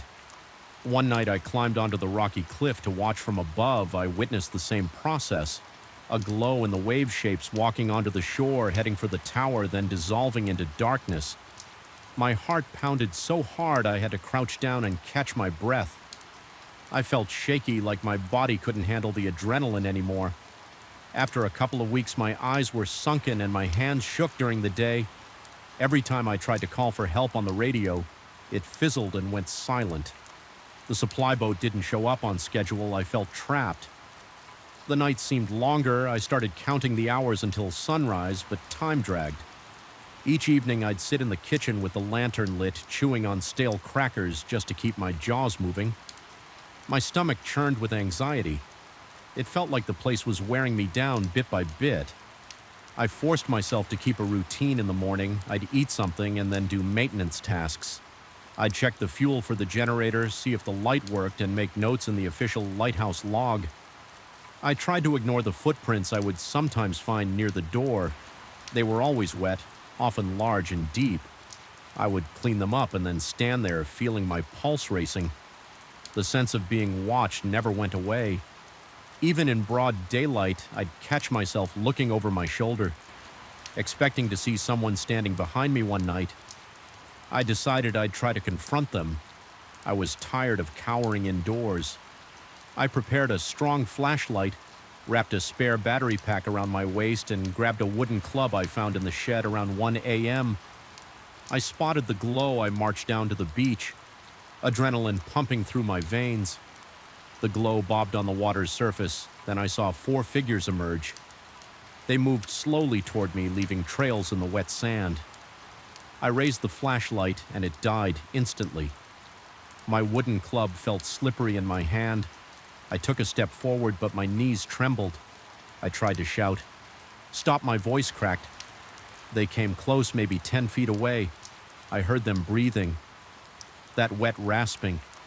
The glow hurt my eyes and the hair on my arms stood on end. I felt a deep chill in my limbs. My body refused to move like I was stuck in that moment. Then the glow started to fade. The air felt thicker. My chest tightened and I stumbled backward, nearly losing my balance before I could steady myself. They were gone. One moment I saw them reaching the rocks near the lighthouse, and the next, nothing. No footprints, no glow, no sound. I felt my pulse pounding in my neck. My breath came in short gasps. I realized I couldn't do anything to stop them. I couldn't touch them or photograph them. I couldn't even speak to them. They just appeared, walked past, and vanished each time they left. Footprints or wet patches as proof that something physical was there. But they never stayed until dawn. They never tried to break in. They never showed hostility. But their presence made my skin crawl by the end of my stay. I was a mess. I slept only during the daytime for a couple of hours every night. I'd see that glow in those figures. My mouth went dry every time my hands trembled from fear. My heart pounded so hard I worried it would give out, but they never harmed me. They just marched along the beach up to the tower and vanished. Eventually, the relief boat came one morning and I didn't hesitate. I stuffed my things in a duffel bag, handed over the lighthouse keys, and left the island without saying much. On the ride back, I stared at the gray water and tried not to think about those footprints or the glow on the waves. Even now, when I recall it, I feel my chest tighten and my stomach twist. I just know what I saw, and it still keeps me awake. Some nights I can't explain it, and I'm not sure I want to. I just hope I never see that glowing light again. I walked into that building on a rainy Tuesday morning, expecting nothing unusual. I had my tool bag in one hand and a folded work order in the other. I was tired, but I felt confident I could handle another routine plumbing job. When I stepped inside, I smelled old carpet and wet plaster. The manager handed me a few keys and said there were leaks in the basement. He was friendly enough, but he spoke fast and his eyes dark around like he didn't want to be there any longer than necessary. I didn't think much of it at the time. I just nodded, took the keys, and headed for the basement door. I remember thinking that the lights in the hallway flickered too often.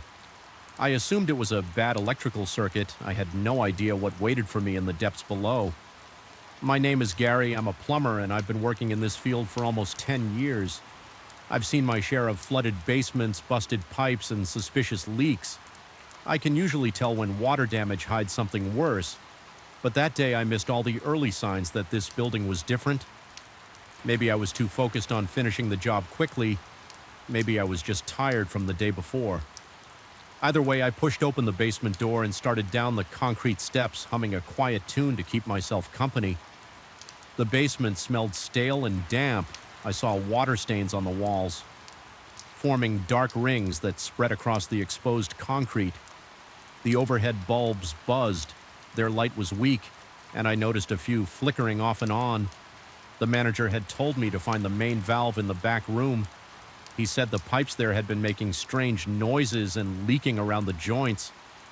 I walked through a narrow corridor, stepping over puddles. My boots made splashing sounds that echoed. The sound bothered me a bit because it felt too loud in that cramped space. I finally reached the back room. It looked like a standard maintenance area. There were shelves full of old tools, boxes of spare parts, and a strong smell of metal and grease. The pipes on the ceiling were covered in rust, and some of them dripped water onto the floor. I set my tool bag down, took out a flashlight, and shone it around. I saw the main valve near the far wall. I climbed on a short step ladder to get a better look at the damaged sections of pipe. That's when I heard something that made me pause. I heard a voice say, "Gary," at first. I thought it was my imagination. I switched off my flashlight and stood still. The room was so quiet that I could hear my own breathing. I tried to see if someone was in the hallway. I leaned toward the door, but I didn't see or hear anything else. I shook my head and told myself it was just the old pipes making weird sounds. I flicked the flashlight back on and resumed my inspection a few minutes later. The voice came again, this time. It felt closer, almost right behind me. I spun around, but the room was empty. My heart pounded. I felt sweat gathering on my forehead and my palms got clammy. I called out, "Hello, anyone here?" My voice bounced off the walls. No answer. It seemed ridiculous, but I could have sworn I heard my own name. I tried to steady my breathing. I told myself the basement was playing tricks on me. Old buildings do that. Sometimes I forced myself to focus on the job. I replaced a section of pipe, tightened a few joints, and made sure nothing else was leaking. I turned off the main valve for a moment to check the water flow. Everything seemed normal. I was about to climb down the ladder when I noticed a crack in the far corner of the room. It wasn't on the ceiling or the walls, it was on the floor. Near some old shelves, I hopped down and walked over to it. The floor looked uneven, and I thought maybe there was an opening or a loose panel. I knocked on it with the handle of my screwdriver. It made a hollow sound. The next thing I knew, the floor shifted under my weight and I stumbled forward. I caught myself before falling, but I realized I was standing on a hidden panel. It was made of old wood. It looked like it had been part of a trappo or a hatch of some sort. I'm not usually a curious guy, but something about this made me forget my usual caution. I grabbed a crowbar from a nearby shelf, wedged it under the wood, and PRI'd it up. A foul smell hit my face. It reminded me of wet earth and mold. I saw a gap beneath the panel. I shone my flashlight inside and realized there was a passageway. The walls inside looked like stone. The space was cramped, but it looked like it went deeper under the building. I felt a chill run through me in my head. I argued with myself I had no obligation to explore that. That passage, I was just a plumber hired to fix leaks, but I felt drawn to it. I told myself I had to check if there were any old pipes down there causing the moisture problem. I pulled out my phone to see if I had a signal. Nothing. I tried the flashlight again, making sure the batteries were fresh. Then I lowered myself onto the ledge and jumped down. The air was stale and thick. The passage was barely wide enough for me to move. Without brushing the walls, my boots slipped a bit on the damp ground. Stones jutted out at odd angles, and I bumped my shoulders as I inched forward. The passage sloped down. The flashlight beam illuminated a rough path ahead. Old bits of wood and debris crunched under my feet. My heart was pounding and my ears felt hot. I was uneasy, but I kept going after maybe 10 steps. I reached a larger space. The ceiling rose and the walls opened up into something like a small chamber. I saw old bricks stacked around the edges as if someone had tried to seal off the parts of the area. I also saw metal pipes overhead. They connected to the building's foundation, but they branched off into these older tunnels. It was hard to tell what everything was for. I moved the light around slowly. Trying to get a full picture, I spotted an opening on the opposite side of the chamber. The darkness in that tunnel was intense. I felt a breeze coming from it, which meant there was a source of a somewhere. That's when I heard the voice again. Gary, it sounded soft, but this time it seemed to echo around the chamber. I felt my hands shake. I swallowed hard, trying to calm myself. There was nobody there. I aimed my flashlight in all directions, calling out, "Who's down here?" My voice sounded smaller than I wanted. I took a step forward, shining the light into the next tunnel. The voice spoke again. "Come this way." It felt like it was right in my ear, but I still saw nobody. I started to doubt my sanity. I wondered if maybe I was breathing in fumes or mold spores that made me hear things, but the voice was too clear. It was definitely a human voice. I thought about going back, but I was already in too deep. My curiosity took over. I wanted to figure out what was happening. I felt a mix of dread and excitement. My stomach twisted, but I stepped into the next tunnel. The walls here were narrower, the air felt colder. My flashlight caught glimpses of strange markings etched into the stone. They looked like small crosses and random letters carved in a messy way. I felt my pulse race. My knees felt weak, but I kept walking. The tunnel curved and I had to duck to avoid hitting my head on the low ceiling. After a few more steps, I reached another chamber. This one was bigger, maybe the size of a small room. There were old wooden planks on the ground and some broken tools that looked ancient. Rust covered everything I spotted. A few thick pipes, Crossing overhead, they rattled a bit, releasing droplets that fell onto my jacket. I heard a hiss, then a gurgling sound like water flowing through them. My flashlight flickered. The batteries were new, but the light dimmed for a second, then came back. I felt a surge of panic. I had a spare flashlight in my bag, but it was back in the basement room. I cursed under my breath, hoping my main flashlight would last. I heard the voice again. It was a whisper now, speaking my name over and over. Gary, Gary, it felt like it was circling the chamber, bouncing from wall to wall. I turned in a slow circle, trying to pinpoint the source. My footsteps crunched on the loose debris. I looked at the ground and noticed something metal sticking out of the dirt. I knelt down and brushed some of the dirt away, revealing a small rusted plaque. It had letters on it, but they were too worn to read clearly. Then I heard a scraping sound behind me. I jumped up and spun around, aiming the flashlight. I saw a faint shape move along the far wall, but the shape vanished as soon as the light hit that area. My breathing became shaky. My palms were slick with sweat. The voice was gone. The place went silent except for the drip of water and my own heartbeat. Thawing in my ears, I looked around for any sign of a living person, but found none. I moved the flashlight over the walls. That's when I saw something that made my skin crawl. There were older pipes leading into a sealed section of the wall. The bricks looked newer than the rest of the chamber. They were stacked in a rough patchwork, like someone had quickly sealed an opening. I walked over to it, put my ear against the bricks, and listened. At first, I only heard my own breath. Then I heard a faint sound like a deep sigh. It came from behind the bricks. My mind raced. I thought maybe there was a hidden room behind that wall, but the manager never mentioned any of this.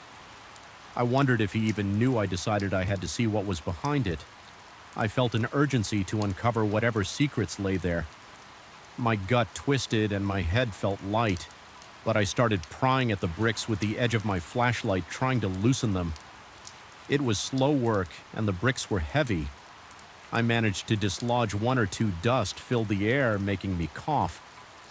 My heart pounded even harder after removing a few bricks. I could see a gap inside. I aimed my flashlight through the hole on the other side. There was another chamber, smaller with a low ceiling. The flashlight revealed metal, rings in the walls. They looked like anchors for chains.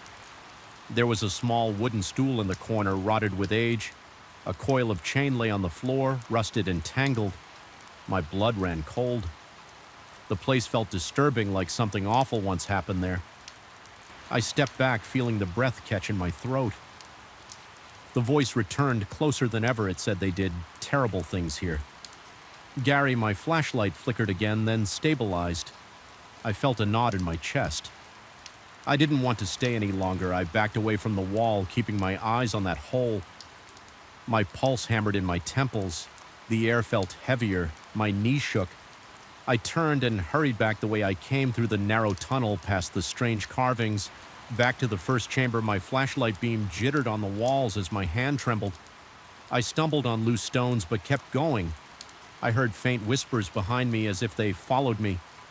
The voice repeated my name, but I refused to look back. My only goal was to get out of there. My breathing was ragged and my legs ached from the awkward crouch I had to maintain when I reached the chamber. With the wooden hatch, I scrambled up and grabbed the edge of the open floor panel. I pulled myself back into the basement's maintenance room and slammed the panel shut. My hands fumbled as I tried to fit the hatch back into place. I didn't care if it was perfect, I just wanted to seal it. I stood there panting, staring at the closed panel. My shirt was soaked with sweat. My mind raced with questions, but I had no answers. I looked at my watch and saw that I'd been down there for almost an hour. Though it felt longer, I gathered my tools with shaky hands. I wiped the sweat off my face. My breath still came in quick bursts. I didn't want to stay in that basement for another second. I turned off the main valve again and grabbed my stuff and made my way up the stairs. My mind replayed the sight of that sealed chamber and the chains on the walls. When I reached the lobby, the manager was nowhere to be seen. I left a note on the reception desk. I explained that I fixed the leaky pipe but recommended an inspection of the basement structure. I didn't mention the hidden tunnels. I didn't mention the voice. I figured nobody would believe me, and I didn't want to return to that place. I just wanted to leave as soon as I stepped outside. I felt the cool air hit my sweaty skin. My nerves were shot and my stomach churned. I walked to my van, threw my tools in the back, and sat behind the wheel. I locked the doors.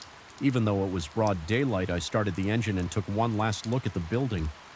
The windows looked old and lifeless, like they hid secrets behind every curtain. Part of me wanted to forget everything I saw.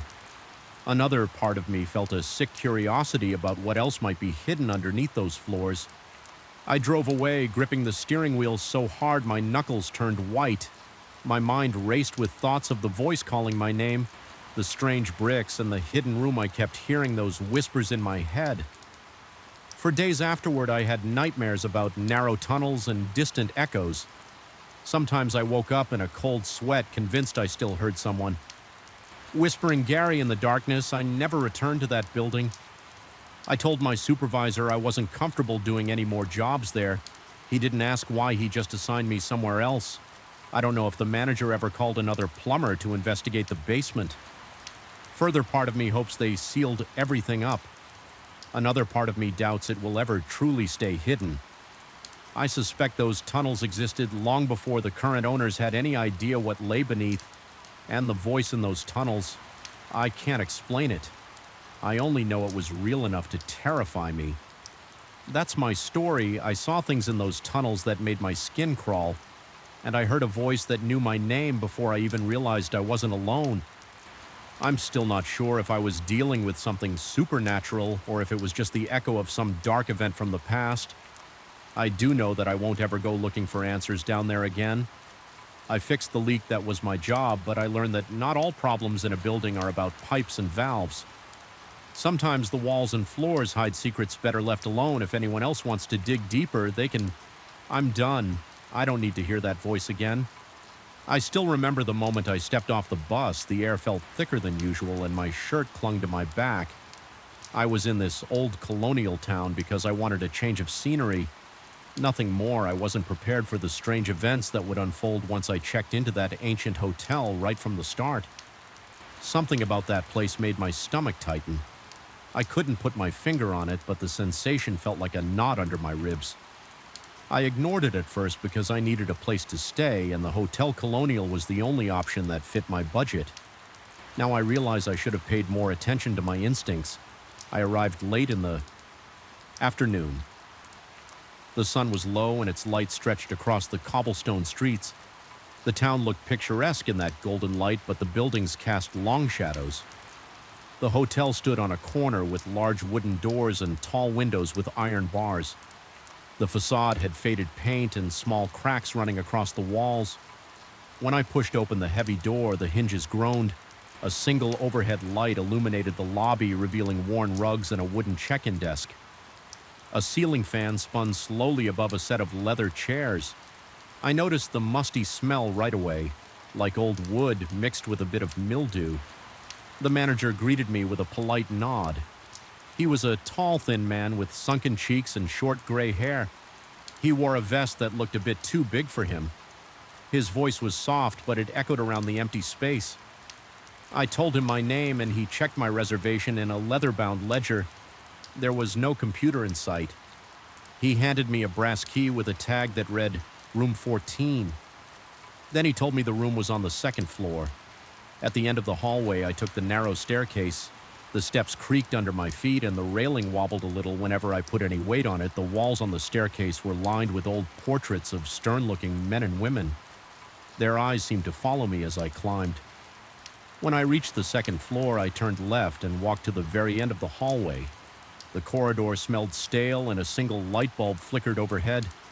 The doors all had brass numbers nailed to them. Mine was the last one on the right.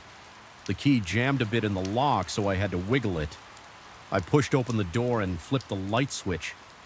A single overhead lamp lit the room. The furniture was old. There was a wooden dresser with peeling varnish, a small desk near the window, and a bed with a tall headboard carved with FL oral designs. The air inside felt stiff, and my first thought was to open a window, but the shutters seemed stuck. I tugged on them, and they finally gave way. With a scraping sound, a slight breeze entered, carrying the scent of dust and distant cooking fires from the street below. I dropped my bag and sat on the bed. The mattress felt firm and the sheets looked clean but well worn. My body felt tired from the bus ride, so I decided to freshen up. The bathroom door was right next to the dresser. Inside, the sink had a stained porcelain bowl and the faucet squeaked when I turned it on. The water ran cold and clear. I splashed some on my face and stared at myself in the mirror. My eyes looked bloodshot and I felt a mild headache forming at my temples. I wiped my face, then walked back into the room. I noticed the walls had patches of discoloration near the corners. The wooden floor creaked with every step. Night came faster than I expected. I had a quick dinner at a small cafe across the street, then returned to my room. The hallway lights were dim and I heard soft music echoing from the lobby. There was no one else around back inside. I shut the door and flicked on the overhead lamp as I changed into more comfortable clothes. I thought I heard a faint shuffling sound coming from behind the walls. It reminded me of something dragging or sliding, but it was too faint to identify clearly. I paused and listened. The sound stopped. I shrugged it off and told myself it was probably an old pipe or some rodent in the walls. I turned out the light and lay on the bed. The sheets felt a bit cold. My eyes struggled to adjust to the darkness because there was only a small sliver of moonlight coming through the open shutters. I was about to drift off when I heard the floor creak near the door. My body tensed and I sat up. My heart pounded and I felt a rush of heat spread through my chest. I stared at the spot where I thought the sound came from, but I couldn't see anything. The darkness made everything look flat and lifeless. Then I heard what sounded like a whisper. It was soft, like a breath. Not a clear voice. I couldn't pick out words or any real meaning.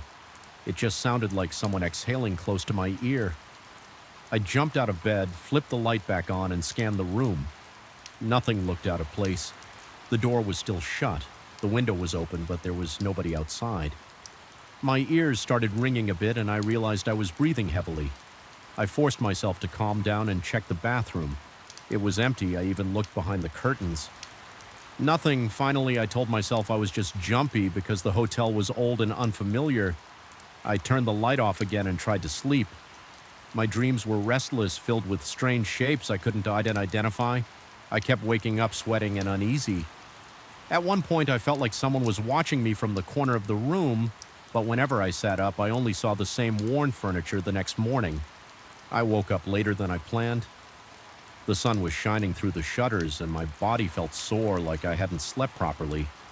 I took a quick shower, got dressed, and went downstairs for breakfast. The dining area was a small room next to the lobby. It had a few tables and simple chairs. I sat down, and a woman brought me coffee and a plate with bread and fruit. She didn't speak much, and she moved quietly around the tables. I looked around for other guests, but there were only empty tables. The manager wasn't there. I finished my meal and decided to explore the town during the day. The streets were bustling with tourists and locals. People sold handmade crafts, and there were small museums showcasing local history. I visited a couple of them. One described the colonial period and showed old photographs of the same streets I was walking on. I noticed a black and white photo of the Hotel Colonial. It looked almost the same except for a sign above the door that's no longer there. I read a small plaque under the photo. It mentioned that the hotel was once owned by a wealthy family that had left under mysterious circumstances. It didn't mention deaths or anything like that, but it implied there was an unresolved problem that made the family leave. I felt a mild chill when I realized my room might have been part of that history. I spent most of the afternoon wandering around, eating local snacks and checking out the architectural sites by sunset. My feet were tired and my head felt clouded from the heat. I returned to the hotel, hoping for a better night's sleep. The hallway was empty again, and I noticed that same stale smell. My footsteps echoed against the old floorboards, and I felt a slight pressure in my chest. When I reached my door inside my room, I found that the shutters were open again, even though I remembered closing them before I left. I looked around to see if housekeeping had come in, but nothing else seemed touched. The bed was still unmade, and my bag was in the same spot. I pulled the shutters shut again and locked them. Then I went to clean up in the bathroom. While I was washing my face, I heard a small scrape on the room's floor. I froze my hands still wet. I shut off the faucet and listened. The sound was brief, like a chair being moved slightly across the wooden boards. I dried my face on a towel and stepped out of the bathroom. The chair at the small desk was turned slightly away from the desk, like someone had shifted it. I knew I'd left it. Tucked in my throat felt tight and my palms started sweating. I approached the chair. I didn't see anything on it.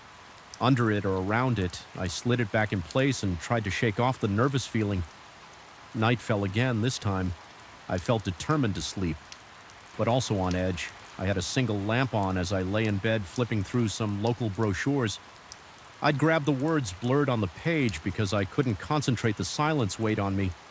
It almost felt too quiet, like the entire building was holding its breath. I turned off the lamp around 11 p.m. and tried to rest sometime after midnight. I jolted awake. A cold draft blew across my arms, making the hairs on my skin stand up. I noticed the shutters were open again. My heart pounded and my mind raced with explanations. Maybe the lock was broken, or maybe I hadn't locked them properly. The curtains billowed slightly and the moonlight lit part of the floor. I saw a faint outline near the desk, like a vertical shape that seemed darker than the rest of the room. It moved slightly, then vanished as my eyes focused. I sat up so fast I felt a cramp in my side. My chest felt tight and my breathing was shallow. I flicked on the lamp and scanned the room. There was no one there. The door was still locked from the inside. I got up and went to the window. I yanked the shutters closed again and tested the latch several times. It seemed to catch, but I still felt uneasy. My hands shook a little as I backed away from the window. I could feel my heart beating in my neck. I took a few deep breaths, trying to calm down. I didn't sleep much after that. I sat in bed with the lamp on. Listening for every small noise. Around 3 in the morning, I heard whispers. This time they seemed to come from near the dresser. They were low, like 2 or 3 voices speaking at once, but I couldn't make out any words. My scalp tingled and a wave of goosebumps ran down on my arms. I tried to muster the courage to check the dresser. When I finally stood up, the whispers stopped. I stepped closer, opened the drawers, and looked inside. Nothing. I ran my hand along the back of the dresser. The wood felt rough and slightly damp. I heard a soft tap behind it, like something shifting. My chest felt tight again, and I felt an urgent need to back away at dawn. I finally got a short burst of sleep. The morning light came through the gaps in the shutters, and I woke up groggy and anxious. I decided to talk to the manager. Maybe he had some explanation for the strange things happening in room 14. I went downstairs and found him at the desk. He looked up and greeted me with a polite nod. I asked him if there had been any repairs done in my room or if housekeeping had been entering when I was out. He tilted his head and said they hadn't assigned any staff to my room yet because I hadn't requested full service. Then he looked away, like he was choosing his words carefully. He told me the hotel had a long history. He mentioned stories of strange sights and sounds, especially in certain parts of the building. He admitted some guests reported hearing whispers at night. He didn't seem surprised by my experience. That made me uneasy. I asked him if there was any record of what had happened in the past.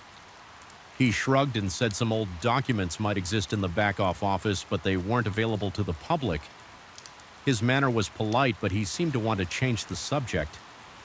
I spent the rest of the day in town, but I couldn't enjoy myself. My mind was stuck on what I'd heard and seen. By late afternoon, I decided to check out a local archives building. The clerk there allowed me to look through old newspapers. I found a mention of the hotel's original owner. It said he had left abruptly and never returned. It also said something about a Miss Heirloom. The articles hinted that the property might have been sold under unusual circumstances. There were no details on what exactly happened, just vague references to disputes and unresolved conflicts. Nobody was reported dead, but it sounded messy. I returned to the hotel that evening feeling a mix of fear and curiosity. The hallway was quiet again, and the same flickering bulb cast a weak glow on the old wallpaper. When I reached my room, I hesitated before unlocking the door. My hand shook a little. I stepped inside. flipped on the light, and braced myself for something odd. The shutters were closed, the bed was as I'd left it, and the chair was in its normal position. But the air felt colder than before. It reminded me of standing near a drafty window on a cold night. Except the weather outside was warm, I started to investigate the room more thoroughly. I pushed the dresser away from the wall, the wood scraped against the floor, and dust filled the air. My throat felt scratchy and my eyes watered. Behind the dresser, there was a narrow gap in the wall, like a small recess inside. I found an old piece of fabric bunched up. It looked like part of a cloth bag or maybe a pouch. I reached in and grabbed it. It felt brittle and a small cloud of dust flew off. It had some sort of embroidered pattern. I couldn't see any items inside. It was empty. I placed it on the bed and tried to smooth it out. The edges were frayed and the embroidery looked like initials, but they were faded. It could have been the family's monogram. My stomach felt twisted and my hands felt clammy. Something about this pouch felt connected to the whispers. I didn't know how or why, but I felt certain I stuffed it in my backpack. Feeling a shiver across my shoulders, then I pushed the dresser back against the wall that night. I waited in the room with the lamp on around midnight. I heard the familiar whispers this time. They sounded closer, like they were just behind the headboard. I clutched the embroidered pouch. A sudden idea popped into my mind. Maybe these voices wanted the missing item back. I didn't know if that was true, but I was desperate. I got up, placed the pouch on the desk, and spoke out loud. My voice cracked. I said something like, "Is this what you're looking for?" I felt foolish, but I kept going. The whispers stopped, the hairs on my arms stood up, and I felt a chill on the back of my neck. I waited, heart pounding. A moment later, the air felt lighter. The cold draft lifted. It was like the tension in the room eased up.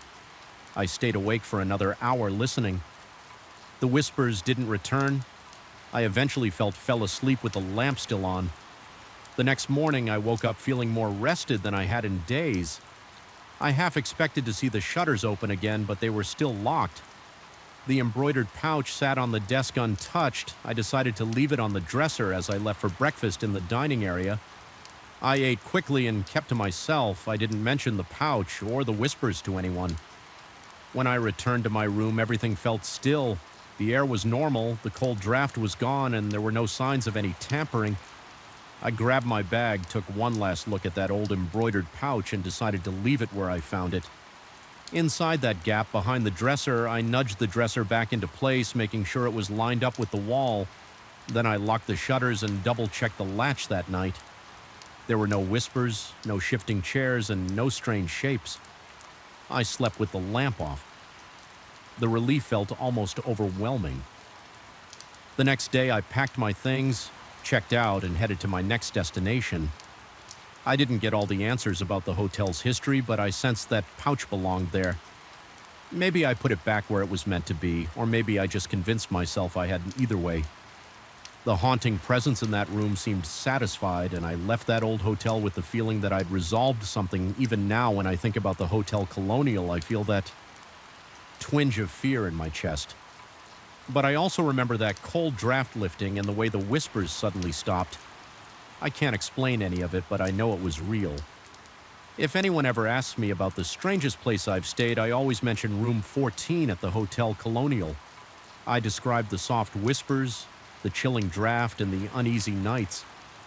I also mention how in the end I found that old embroidery pouch behind the dresser. I don't claim to know what it all meant, but I'll never forget how it felt, and that's all there is to forever.